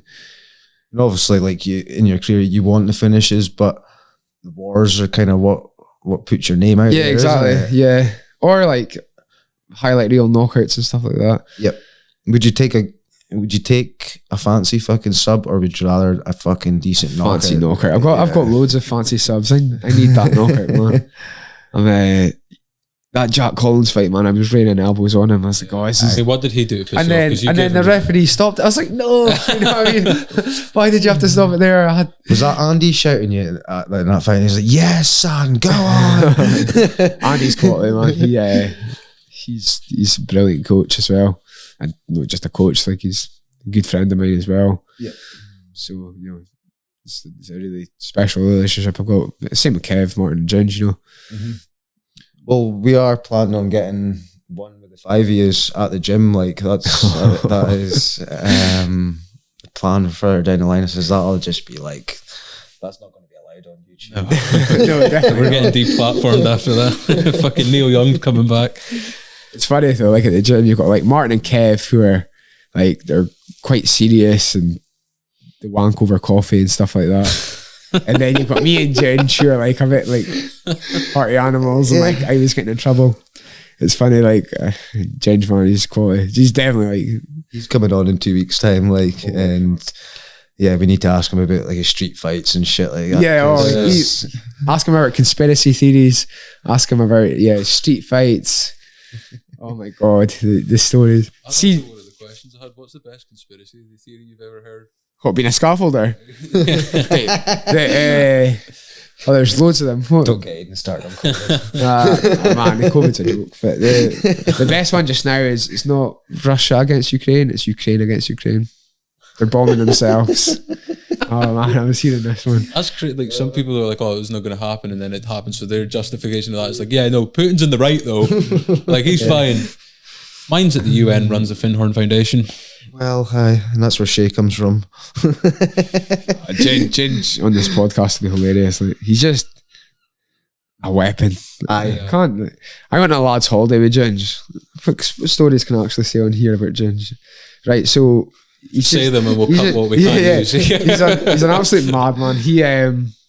We went on this like booze cruise, and Ginge was hammered. He's always hammered. We were like, oh, Ginge, there's a belly flop competition. He's like, what? And I was like, aye, they're doing a belly flop competition round the side of the boat. The winner gets, I can't remember what we told him, if it was money or something. He was like, oh, what? So he ran in like, like a 450 slash in wrestling, a front flip into a belly flop off the side of a boat. Like, he had two black eyes. And he just came out and he was like going up to the reps. He's like, did I win? And they're like, what? He was like, the belly flop competition. And they're like, what are you talking about? It's like, did I win the belly flop? Turns out, look at us, we're on the floor laughing. He's like, oh, you dicks. There was no belly flop competition. That holiday, like, I can only say certain stories from the holiday. It's rough. But Ginge has got a phobia of bogies, and he's got a phobia of sharks. Right? So anyway, we hired a speedboat for the day, going to this place called Turtle Island, which is a couple of miles away from Zante. So we're out in this speedboat and we're jumping into the water. We've stopped and there's like a slide on the boat and stuff. And Ginger was not getting out of the boat. He's like, nah, there might be sharks. Ginger's no sharks. He's adamant he's not getting out of the boat because there's sharks. So we're all jumping in. Anyway, I had been diving in. You know when you're swimming and you've been like in the water and you get like a really runny nose. So we're back in the speedboat going, and the speedboat's going some speed. I'm like, boys, watch this. Massive snot pellet down the back of Ginger's neck, and that is and like he's got a phobia of bogies. So he's like, and he panics and he jumps off the boat. And not only has he got a phobia, like all you see is his head pop out of the water and he's going, sharks. Oh, like, you know what I mean? Like, that's when I realised, like, I may have fucked up along the way here. If you get him on this podcast, you're going to spend the whole hour just pissing yourself laughing. It's like he's put on Facebook a couple of months ago. It was like, to that guy last night, fucking, it started about, I hope you enjoyed your fucking elbow supper, you cunt. You know, the boy messaged him and said, give me a couple months to train. I'll have a rematch with you. Typical Raf guy, allegedly. So do you want to speak about Liverpool? Oh man, yeah, they won today. You know what's funny is like this podcast was meant to start at 2:30 and Liverpool were playing till 2:15, so I was like, that's probably why I was 10 minutes late.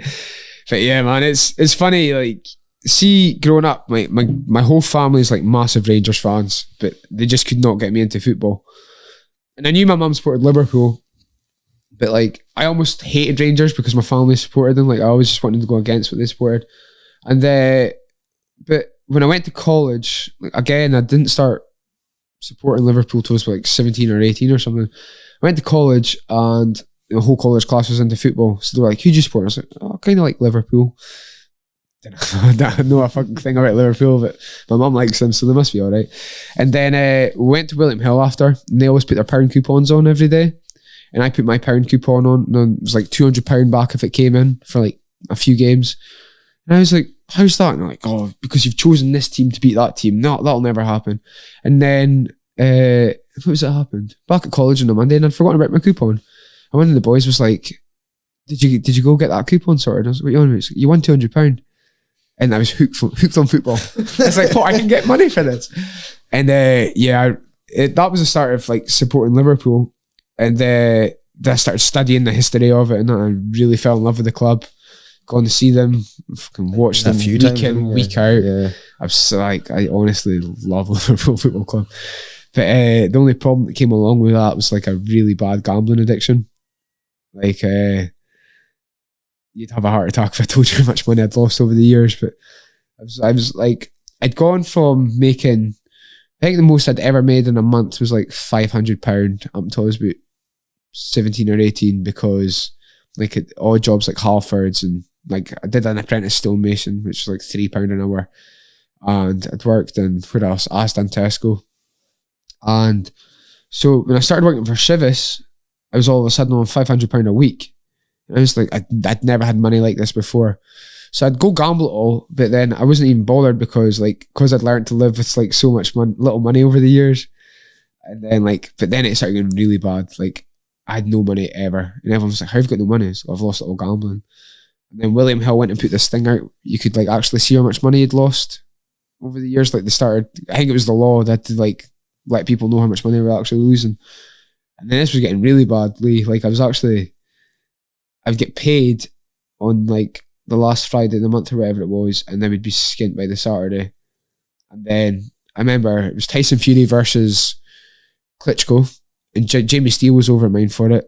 And just like that, I put £1,000 on Klitschko, and Tyson Fury beat him. And I was just like, oh. And like, it wasn't even like, you know what I mean? I wasn't even getting like upset about losing this money. I was just like, oh, I win it back, or kind of had that mentality.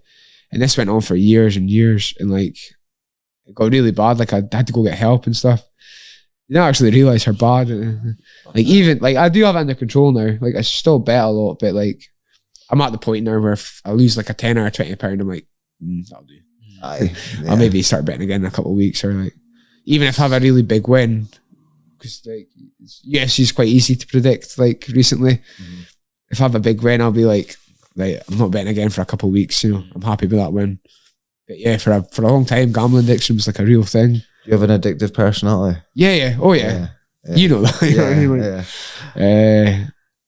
Like, if I set my mind to something, like, do you think like if you hadn't been so focused with MMA and boxing and all the combat sports, it would have been same with drugs and alcohol and things like that. Yeah, of course. See, like now, if I'm ever out at night out of Elgin, like people I used to know from school and that, like everyone's on drugs, man. It's crazy. Like Elgin, it's all everyone does now, and it's bad. Like you go out and like it's like people you know and love, and they're like chewing their face off in a pub, and you're like, it's a fucking Friday night, man. It's you know, if you're going to a music festival or something, I'd maybe let you off, but it's you get a lot of guys who don't just do it in their bedroom, don't just do it in their pubs anymore. It's in their bedrooms on Monday night, you know. Yeah, a school night. I've always said that half the world's mental health issues is because half the world's on a come down. Yeah, exactly. Well, it really is though. Like fucking the amount of people that will say, "Oh, it's just a weekend thing," and then you see them on a Wednesday sneaking in the toilet with two random guys, and then the next thing you know, their fucking pupils are the size of Big Ben. You know what I mean? Oh man, I remember. Funny story. Me and one of my best pals growing up, Mark Angus, we so like you had to be in the granary by 12:30. It was open till 3, but if you weren't in by 12:30, you couldn't get in. Like they closed their doors. So we were at the kebab house, and I had just ordered this massive pizza, and for whatever reason, it was like 12:25. Had 5 minutes to get to the granary, and I was like, "Oh, we need to finish this pizza. What are we gonna do?" And I was like, "I know, I'll sneak it in." So I put up my top, closed my jacket. Walked in. I was like, what are we going to do with this pizza? I don't know why, like obviously hammered, a great idea. Let's go to the toilets and eat it. So me, it might have been Mark Loon, but it was definitely me and Mark, and we went to the toilets, and all three of us went into this toilet cubicle, and we were sitting scoring this pizza. Next thing you know, bang, bang, bang, bouncers burst through the door, and they're like, pizza? What the fuck? We're sitting scrawning this pizza. Quality, man. It was hilarious. Only in Elgin, only Aidan. That's an Aidan story, man. What happened at Shivas Brothers? Yeah. Like, so, like, I'm not gonna lie, I wasn't the perfect employee, but like, no one is, like, especially there. I filmed one of the lads eating a banana on his lunch break, and it wasn't like a random attack. It was like my best friend there. Yeah. And like, I'd like forwarded the video on backwards, and it made it look like he was sucking off the banana. Mm-hmm. And I put it on Facebook, but it was no different to what anyone else was doing. Like people were like actual photoshopping cocks in people's mouths and stuff like that, and it was ridiculous. So anyway, next thing you know, I'm working away on the Monday morning, and I get escorted off site by 2 managers, and it went like that. Yeah, like, and I got told I was suspended, and I was like, for what? And they're like, we can't tell you. So anyway, they're like, you have to come in however many days for a meeting, and we'll tell you then. So I walk in, and there's like, they've got a screenshot of the banana video. I'm like, is that it? I was like, fuck. Thank fuck. I thought it was something serious. I don't have to worry about it. I thought they were on to fucking half their employees stealing whiskey from the casks and stuff like that.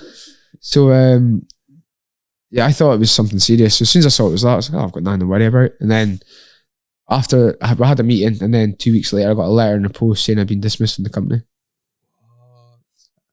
And the worst part about it is, like, they put it down as gross misconduct.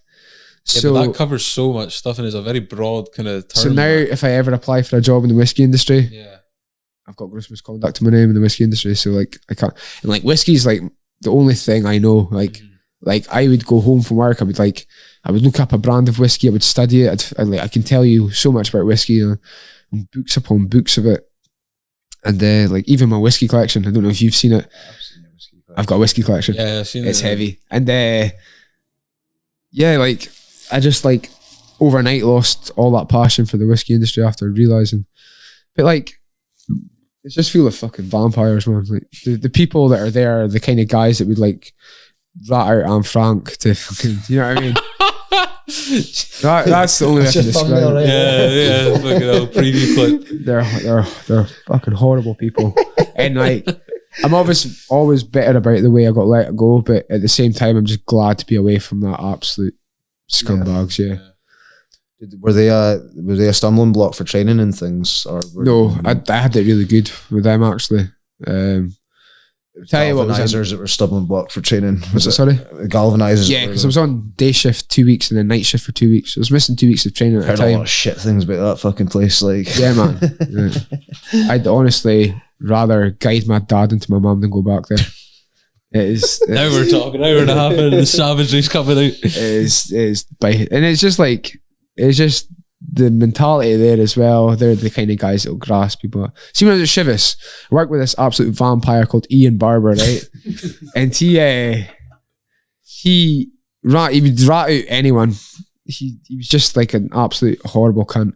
And he ran into the office one day and he said to the boss, like, Lee Hendry was speeding down the fucking road there. It was like a 10 mile per hour or something. And he's like, he was going 40 miles per hour. And I was like, how do you know he was going 40 miles per hour? Because I was driving behind him. You know, he grassed himself up to grass up. That's what kind of people I was working with. Jesus. And then I worked at the Galvies, I worked with this absolute clown called Xander. He's not all there, so I'll let him off, but I won't let him off. He's there enough to know what he's doing. But he came into work one day. He was in a bad mood. What's up with you, bud? And he's like, oh, I've left my cigarettes at home. So this was like the night shift taking over the day shift. I was in day shift, he was on nights. So I was like, oh, don't worry. So out of common courtesy, and because I'm not a cunt, I drove to the garage, got him cigarettes, came back, and I was like, here you go, bud. And he's like, oh, you would do that for me? I was like, aye, mate. Don't worry about the money. Just try not to be so grumpy. Anyway, the next day, he got called into the office because he got caught doing something. And he goes, aye, well, Aidan was on his mobile phone earlier. Jesus. I'm just like, I've just came out of one company of lizards to another. Jesus. And then now that I'm at the Galvies, now that I'm in scaffolding, it's literally, your boss is like, you got a problem with someone, fight it out, you know what I mean? I don't have to pretty secure there then, eh? It's quality though, because when I first started, I said to one of the top boys, dog in there after 2 months, like. Yeah, when I first started there was this guy who was pissing me off, so I went up to my boss and I was like, what will happen if I smack him? No, that's not what I said. I said, what would happen if I hit someone? And he goes, who is it? And I said who it was. He goes, oh, that's alright. So I was like, it's my dream job. The scaffolding's quality. See, like, for the first time in a long time, I like everyone I work with, and like, there's a really sense of brotherhood. There are a few guys that would like fucking stab you in the back, but it's not as bad as all the other jobs I've had. This lad Dids I work with, he's fucking him and you can't Dids, you can't Fat Bob, Daniel Little. Aye. So here's a funny story.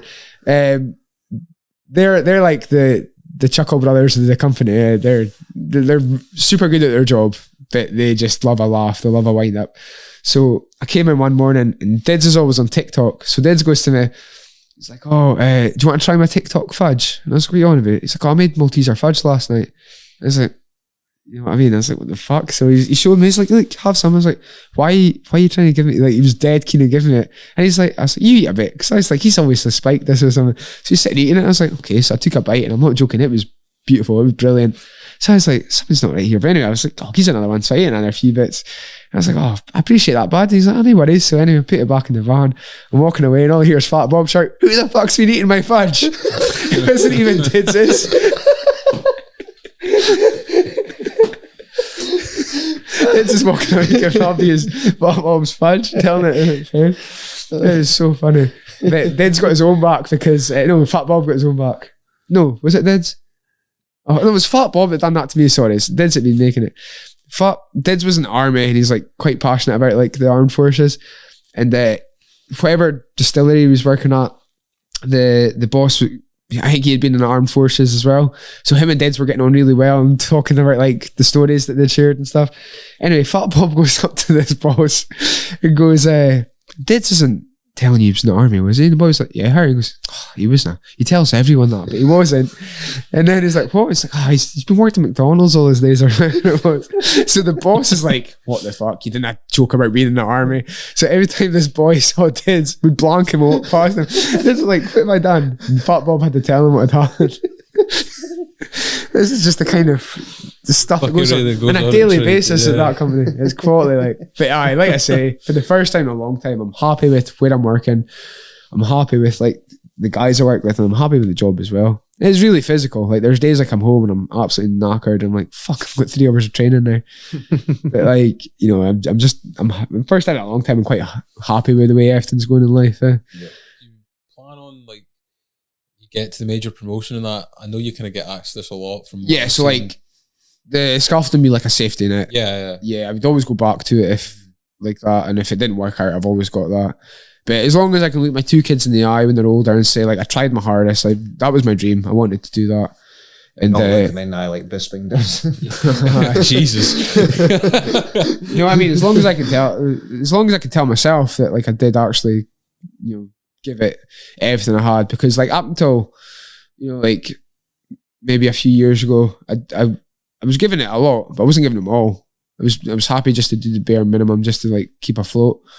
But I was like, now I'm doing. You're like, you probably, you know this yourself, but you probably don't see this yourself because other guys will see it in the gym, but you're naturally talented. Yeah. Like, so I know. do you think if you'd been 100% focused from the start and not had these distractions, you'd be probably that fucking elite world champion level by now? Just because you already had the natural talent. The way I look at it as well, like, you know, like football. Yeah. How many people actually make it to like the top leagues? Exactly, you know what I mean? yeah. You have some of the best, like even the guys that play for Lossiemouth are shit hot footballers, like really good.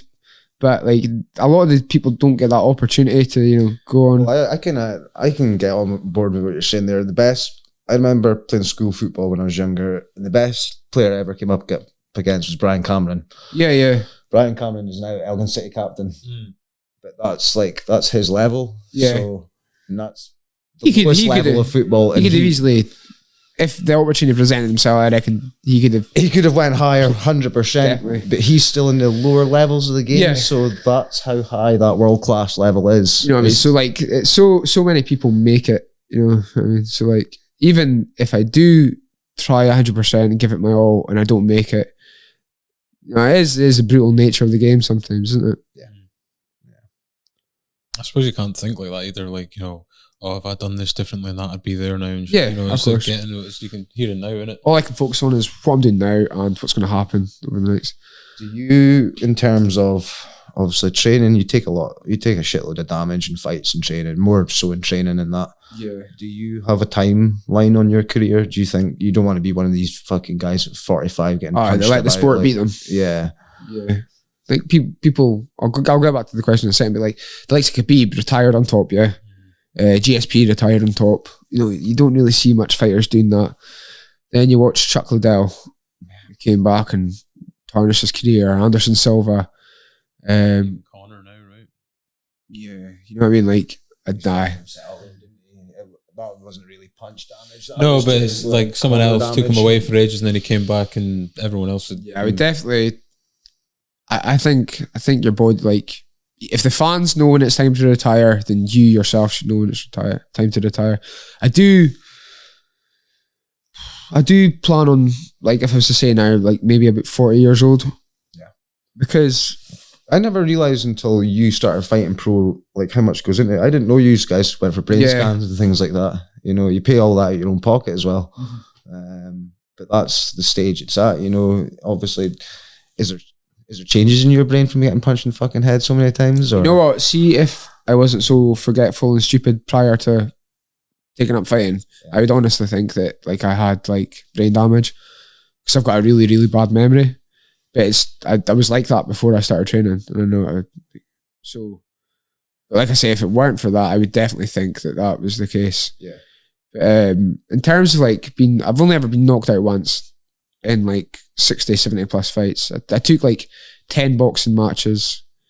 I took about maybe about 10 Thai boxing matches, and then I've had about K1 fights. Yeah, even the MMA, I've probably had about 30 MMA fights, and then think of all the grappling competitions and everything. No, I've been quite lucky in the terms of like taking damage. Like fucking like that scar there, that was the Paul Hughes fight. Like I'm gonna have that for the rest of my life. Like, and like my nose is like the Nike tick, you know what I mean? Like, and I got that tooth knocked out in a fight. I used to have like really, really white teeth. Like I used to be like if I was gonna, I don't want to sound big headed, but if I was going on a night out, like I always thought like white teeth, dark hair, I'd like, you know, ladies man. And see now, like, going around, I'm like, try not to smile. I don't want anyone to see my black tooth. And I try and look at people from an angle so they don't see the shape of my nose. And I've got these cuts all over my face. And it's one thing, yeah. Like, I've taken a lot of damage, but not. I've taken a lot of damage. Like, I wouldn't say like to my brain. I have. Yeah. Lots of broken foots. A lot of cosmetic shit. Yeah, but like, no, I haven't really taken much in the sense of brain damage, I wouldn't say. Yeah, because like, well, I've been in the gym on a Monday after you've been fighting on the Saturday night, and you're coming in, you're fucking black and blue, but you're straight back into it. You know? I think that's what people do, is take too much time off in between fights.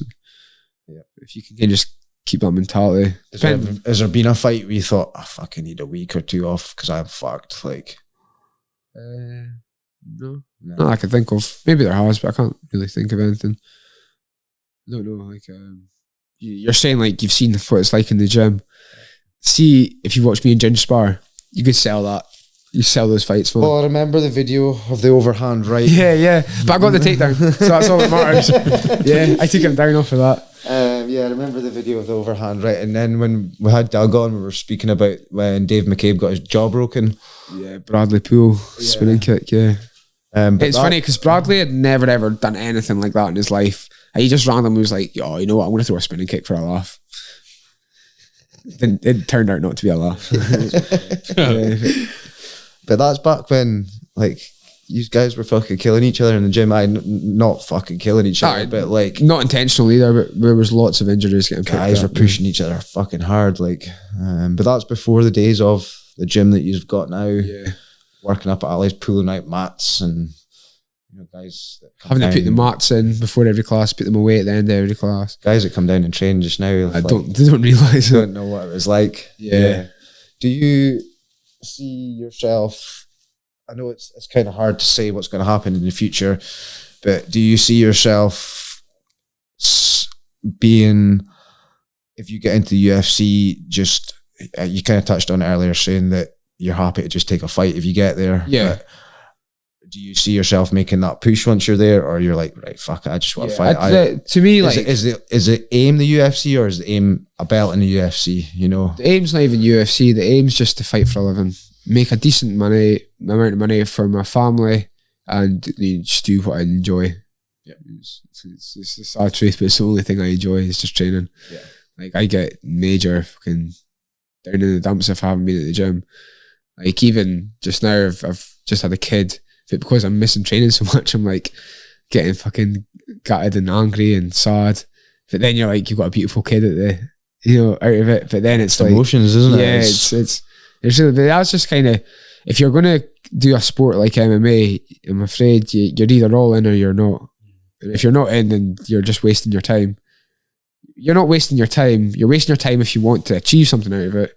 But if you're not, it's a really brutal, really demanding sport. It's like it really does take it all out of you as well. Yeah, I think the biggest example of that is probably the most famous person in the sport, as in Conor, what we were just saying, right? Like when he went on that run and got the 2 belts and that, like we talked about it a few weeks ago, like it kind of felt like that's when him as an elite fighter died, really, and ever since then. I think the money fucked him, to be honest. Like, and like people talk about fighters getting paid and that, but Mike Tyson, he got paid. He got paid the same money, and he fucking lost it all. Yeah, Don King was charging like 10 grand for titles or something like that. Crazy, man. But, you know what I mean? Like that's the other thing about money in the sport. Like people complain they're not paid enough. If you are paid too much, yeah. Then saying that, Khabib was making really heavy money, and he stayed loyal to the sport. I suppose the upper echelon, it comes with that, but you've also got, it's not just the UFC paying you, you've got all that endorsements, sponsors, because they took all that away with the Reebok deal. Sponsor. Yeah, they've got Venom. There's some like crypto currency thing there as well. I suppose that, like, fighters were making really good money off of sponsors before. Like I'm not gonna lie, I'm paid quite well by my sponsors. Does that just pay for camps and nutrition, travel and that? Yeah, the nutrition, like, or do you get to make any money yourself out of that? not to get too personal, like. What do you mean? So, like, is your sponsor money used for brain scans, traveling? Yeah, you mean like, do I use it to go buy myself a new? Yeah, like a new car or something? Nah. It's all basically. I'll kind of say to my sponsor what the money's for, and I've got some people will message saying like, "Oh, I'd love to sponsor you. How much are you looking for?" And I say, "Well, what are you looking to give?" Yeah, and then like any money that I make as excess, like say I'd more than I needed, it would be put aside for like training purposes. But if I've got a fight coming up, because I work Monday to Friday, it's hard to train elsewhere, and then I've got the family as well. But I'd love to.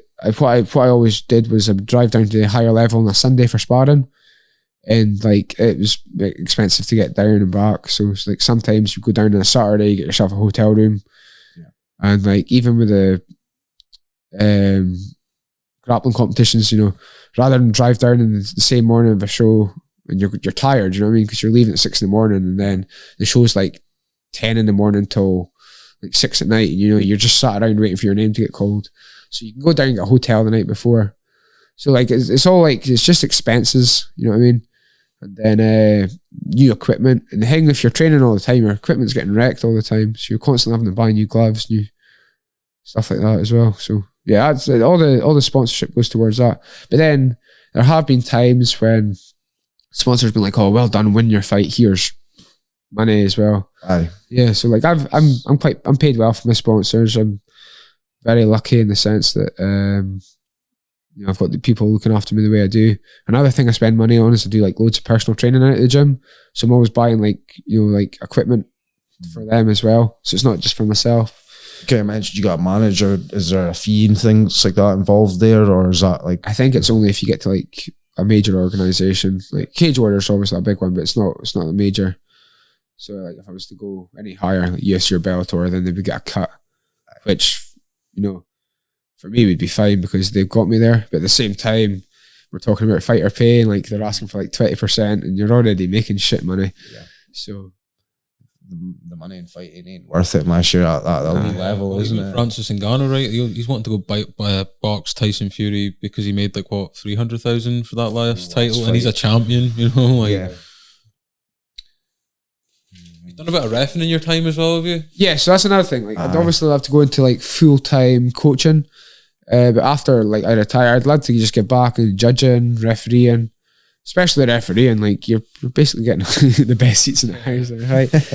But yeah, like I'd love to like kind of do something backstage as well with fighting. Like maybe like I don't know. I'd love to just stay involved with the sport. It'll keep you in the sport, isn't it? Kind of going back to reffing, is it weird being in there with like some Mark Goddard and all that? Thinking that's not really, no. Like not like even like from the last fight we shared a room with Paddy Pimblett, and like people are like, "Oh, you were in the same changing room as Paddy." It's like he's just a normal guy, you know what I mean? Like he's just a normal guy like me and you, who's obviously got this like larger than life personality. That's one thing I've always like really struggled with, and like I always love fighting and that. But see, like the whole talking side of it, I hate that. Like it's not that I hate it; I just hate doing it. I just want to fight. You know what I mean? But then you've got to realise that you've got to. It's part of the sport. I'm afraid you do have to fight. You do have to talk. It's funny, like you talk about like the WWE wrestling and stuff. I remember it was like there was a school that opened in Aberdeen for it, like teaching you how to wrestle. And, like these guys were doing like shows like around the UK and stuff.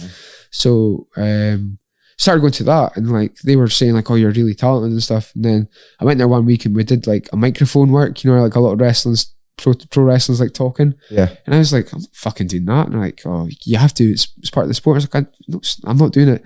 And then it's like, fuck. And then like the same here, when I started going to Cage Warriors and started doing interviews and stuff like that, people are like, "Holy fuck, this guy's boring as fuck."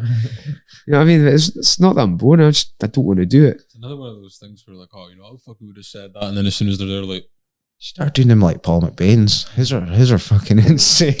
Seen a Fly-B one with Paul McBain. Fuck you, Fly-B. It's so funny. Is that something that this coach, is it a psychological coach? He was like, help with? He was saying things like what I should be saying, stuff like that. Yeah, he's David Neathie's unbelievable. Like, even if you look him up on YouTube, like, some of the things, like, he himself, like, he had a shit job, and he was like, I think he might have been printing paper or something like that. And then, like, he started studying psychology, and, like, the guys at the office were taking the piss out of him, saying, like, fuck, what are you going to do with that? And then, like, he ended up going on. He's also the psychology coach for Adesanya. Oh, yeah. Right. Yeah. And Dan Hooker and High Cara France. And he's not only working with fighters, he works with, like, professional golfers and stuff like that. Look him up, man. He's unbelievable. Like, I actually learned a lot more from him. Not more from him. I learned a lot about him, like, about psychology. Watching his videos, like, not the one-to-ones we were doing, but, like, seeing what he was doing with other people as well. He's super, super amazing guy. Amazing what he does. I think Kev's done some stuff with him as well. Right.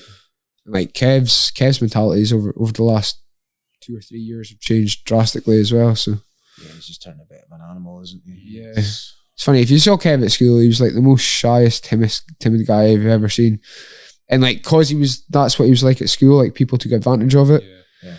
But, like, I would love just to see Kev go fuck up every single person that ever gave him shit at school. Those people are definitely checking that their door's locked in now, aren't they? Kev's too big to rise, do that. He just rises above it. He knows exactly. Kev Martin and Ginge and Doug, are they kind of the biggest influences on your game? Guys that you train with all the time? Yeah, definitely. You say you've got this kind of, I always feel like it's almost like a parent and child relationship you and Martin have. Oh yeah, but just the way it is, man. You are his child in his 20s, like, and he's a bit like the dad sometimes. I don't know. I'm definitely younger than the 20s. Adolescent, teenager. But, like, these guys obviously have a massive influence on you. I don't think I can underestimate how good a coach Martin is. Mm-hmm. Would you say that your game is where it is today because of his influence? Of course. Yeah. He doesn't leave any stone unturned, does he? He kind of covers everything. It's like always a matter of, like, how you like to be coached. Some people like to be. I always remember Martin. I can't remember who it was. It was a time at Ali Savills, and someone had said to Martin to, like, give someone praise. He's like, "Oh, they're doing really well. You need to give them some praise." And Martin's like, "They're not a fucking dog. They don't need patted on the head." And that's the kind of, like, Martin's like really, you know what he's like. He's really hands on, and, like, but that's his style of coaching. And, like, for me, his style of coaching brings out the best in me. I think if I had, like, someone that was like, "Oh, well done, Aidan, you're doing really well," and kept constantly giving me praise, I'd probably get too big for my boots or something. Aye. Martin's a really hard guy to impress. So when even Martin turns around at the end of a session and says to me, like, "Well done," or after the fight, he's like, "Oh, you did awesome," it's like, fucking hell, I must have done well. Again, like, that's what I'm saying. Like, that's his style of coaching. That's the reason Kev's as good as he is. Yeah, like, because Martin's, like, obviously put it hard to Kev in training and that, and, like, constantly on his tail. But look where Kev is now because of it. Exactly. Look where I am because of it as well. Yeah. Like, you can't underestimate that influence. Like, and it's funny as well. I think if Martin had put it, applied himself is the wrong word. Did you think if Martin had set his mind to it, he'd have been at the level you guys are at with MMA Martin, things? The thing was, he was so good at MMA, but I think, like, there was, like, trouble with the police. Like, he was coming into work with black eyes, and police were kind of saying, like, you shouldn't be doing that. But at the same time, the police had, like, a rugby team. Yeah. Like, you know what I mean? Like, and it was absolute shit that, like, he could have obviously gone on and done really well. I suppose there was a massive stigma attached to the sport not even 10 years ago. Like, a lot of people seen it as quote unquote human cockfighting. Yeah. I suppose that's why it's taken longer for, like. But like I say, he channeled it to change, like, his mindset changed to grappling. Fucking unbelievable. Yeah. I remember Martin went to this grappling competition. I don't want to say any names, but he absolutely ruined a guy who was, like, one of the top guys for a long time, and, like, effortlessly. And it's like, fucking, like, because I train with him every day, you forget how good he actually is. Like, but then when you seen him doing it to other people, holy shit, this boy's an animal. He's and, like, the day he got his black belt was fucking shit hot, because, like, it was coming for a long time. He was really high level. Especially, like, I'm not going to name any names when you're seeing other local people getting promoted to black belt and you're like, You. other people being promoted to black belt. I'm not saying they're not deserving, but I can see Martin's level being higher. Yeah, things definitely. like that, you know. Other gyms hand them out like fucking toys with a Happy Meal. Yeah. Like, that's the only way I can describe it. It's, Was there not like something crazy like Someone got their black Gracie belt in 4 Barra years. handed out like 200 blue belts in one day? Things like that, you know. Selling them on the street. There you go. Yeah. So like some gyms, like the way they look at it is you've been training 2 years, here's your blue belt, you know, you've put in the work, but like the way we look at it is like you should be a certain level before you get to blue belt. Like that discourages some people, but blue belt might be the highest level of like belt some people get. There's not one bad blue belt in that gym. Yeah, you've got to realise that like every coloured belt in that gym, they've earned it. They were never given it. Even when I think of guys like Ash, like, Oh man, Ash is a fucking savage. Like, I really wish Ash had just stuck it out, man, because like how good he got in that the time period he trained, like he was only ever going to get better. Like Ash and Shay, was like that a year he had his blue belt in? yeah, Ash and Shay both got their blue belts within a year. And it's like a proper good level, like, and just an athlete as well, Yeah. pure athlete. Another guy in the gym just now, it's like really, I can't explain it. Daz Youngus is like, he's just a new guy. He's just like a new, I don't know if he's got like a new mentality or that, but like he's so good now. Like I don't know where it's came from. I don't know if he's like got a new focus or what. But fucking rolling with Daz is a nightmare, eh? Yeah. And he's just been awarded this purple belt, but like he's a really high level purple belt for just getting it. Yeah. I love rolling with Daz. And he's strong as fuck. Like I said, and then like on a personal level as well, he's one of my best friends as well. So like it's always good. But like it's not very often that your best friends, you've just tried to choke them out for a whole class and then you're back to being best friends straight after. No. It's like a really unique experience. I've tried to explain it to Ryan before as well, and it's like when I first trained, and I was thinking it's going to be all these fucking macho guys who come in to just try and choke me out in that, and then you go in and like Some of the nicest people you've ever met. some of the nicest people, but also some of like the most fucking laid back, Yeah. for lack of a better term, fucking nerds. Like you're all fucking like got your own little like look at Jamie. He's a fucking school teacher. I Like, know. you look at him, you think that guy can't handle himself, and then Ginger you assassin. yeah, and then you start rolling with him. You're like, holy fuck! That's another guy. It's like in this last year or so, he's really came on as well. Jamie. I actually, it was before that last fight, I hated rolling with him because he was like, it's not that he was smashing. Well, he was smashing me actually. He was like, He's got these big legs, isn't he? like I wasn't getting any subs against him. It was like always like he was escaping like all my positions, and I was just like, fucking what's going on? Why are these guys getting so good? Callum Clark, another name. Yeah, like so Callum took 2 years out. He got long-term COVID or whatever you call it. Yeah. Like he fell really ill. So he's just slowly getting back into it. But that 2 years or whatever before that hit him, he was a monster.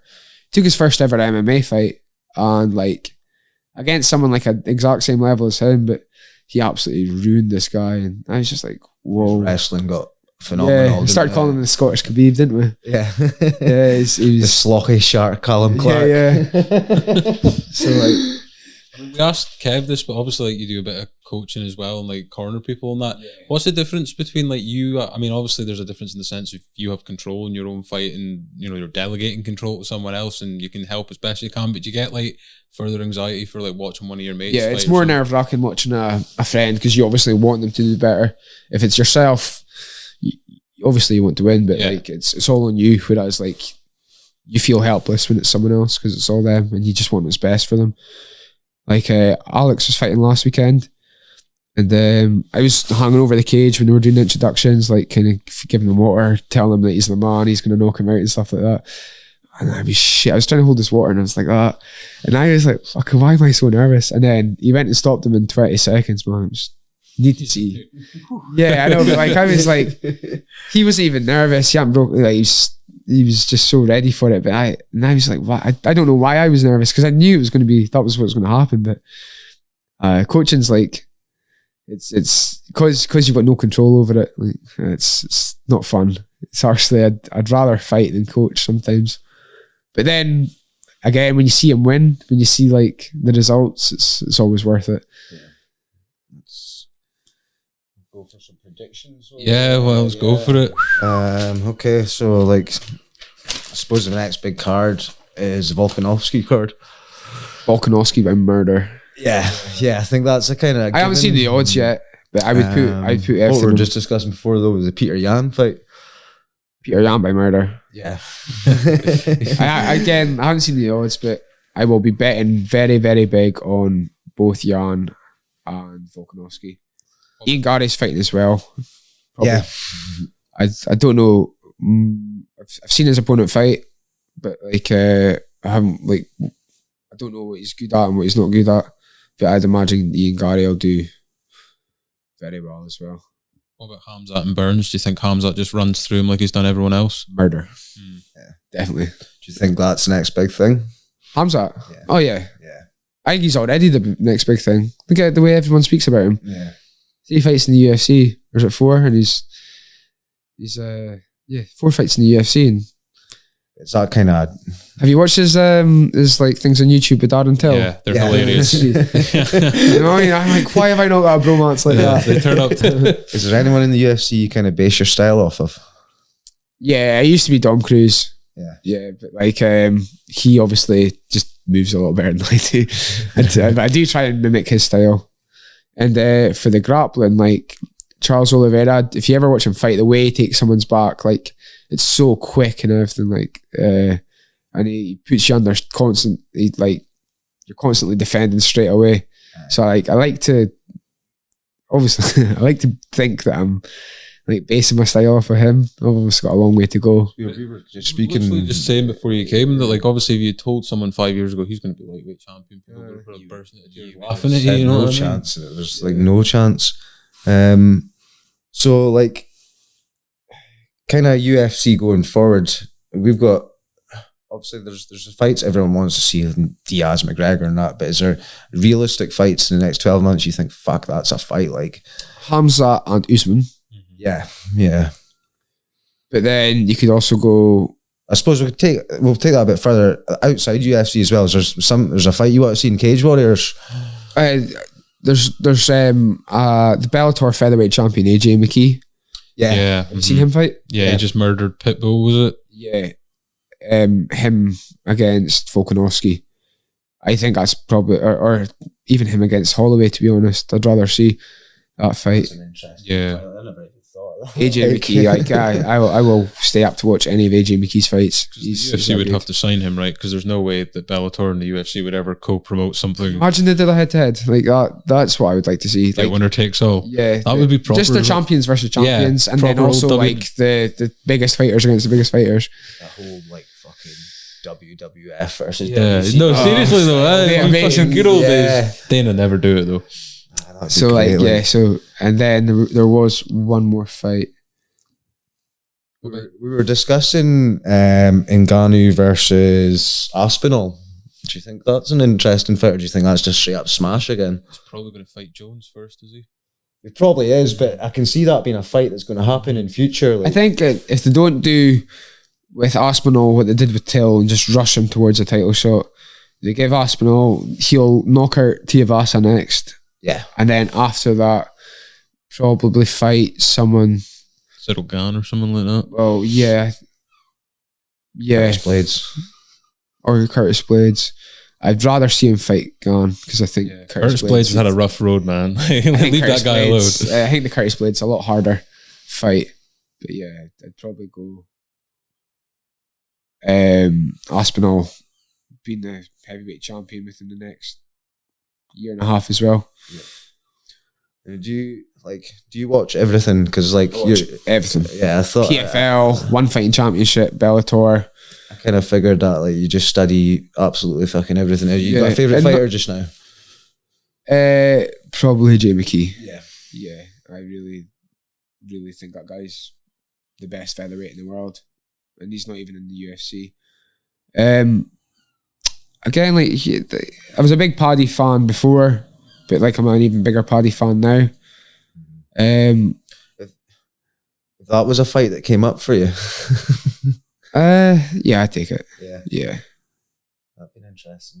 Never thought of How that. far do you think he can go? Because there's a lot of people that I think he'll break the top 10, but I just cannot see him beating Oliveira. because that guy that he had the spat with before UFC London, like that dude's a serious. He's just like fucking.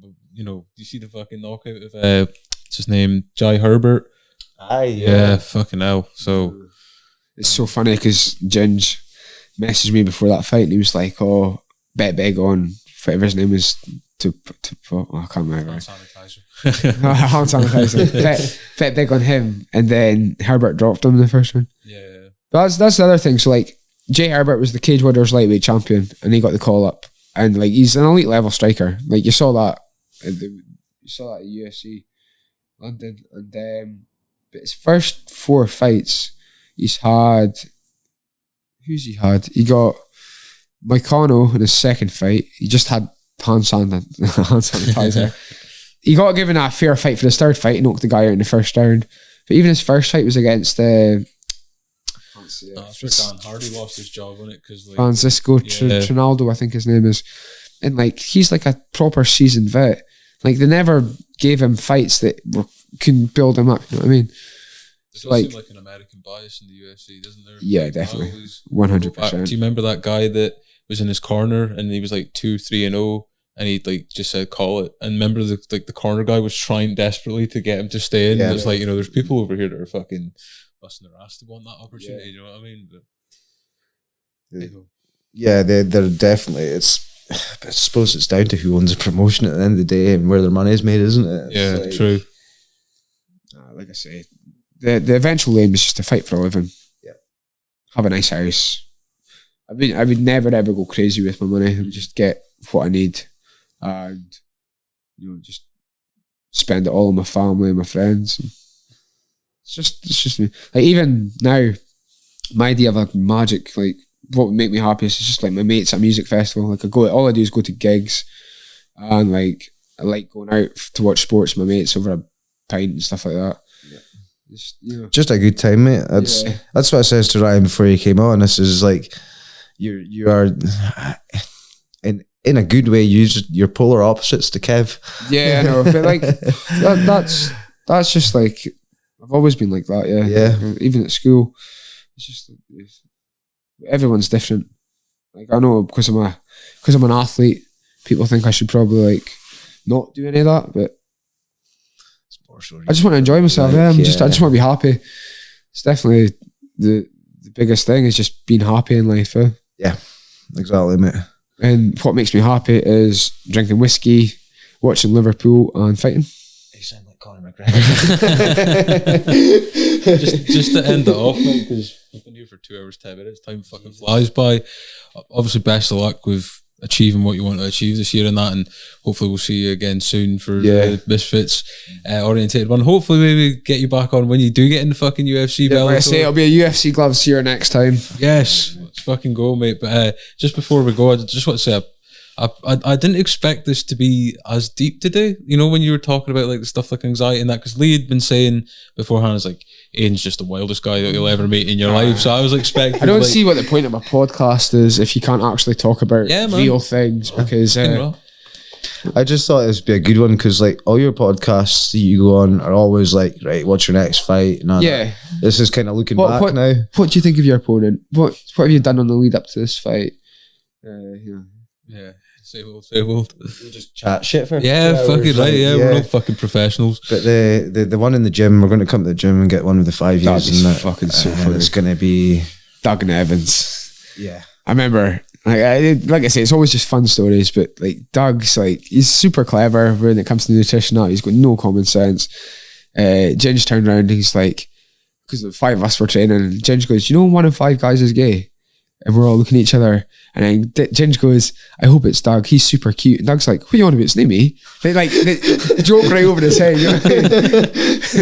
That's just Doug, man. He takes, if you tell Doug a funny joke, just be prepared. You're probably going to have to explain it to him after.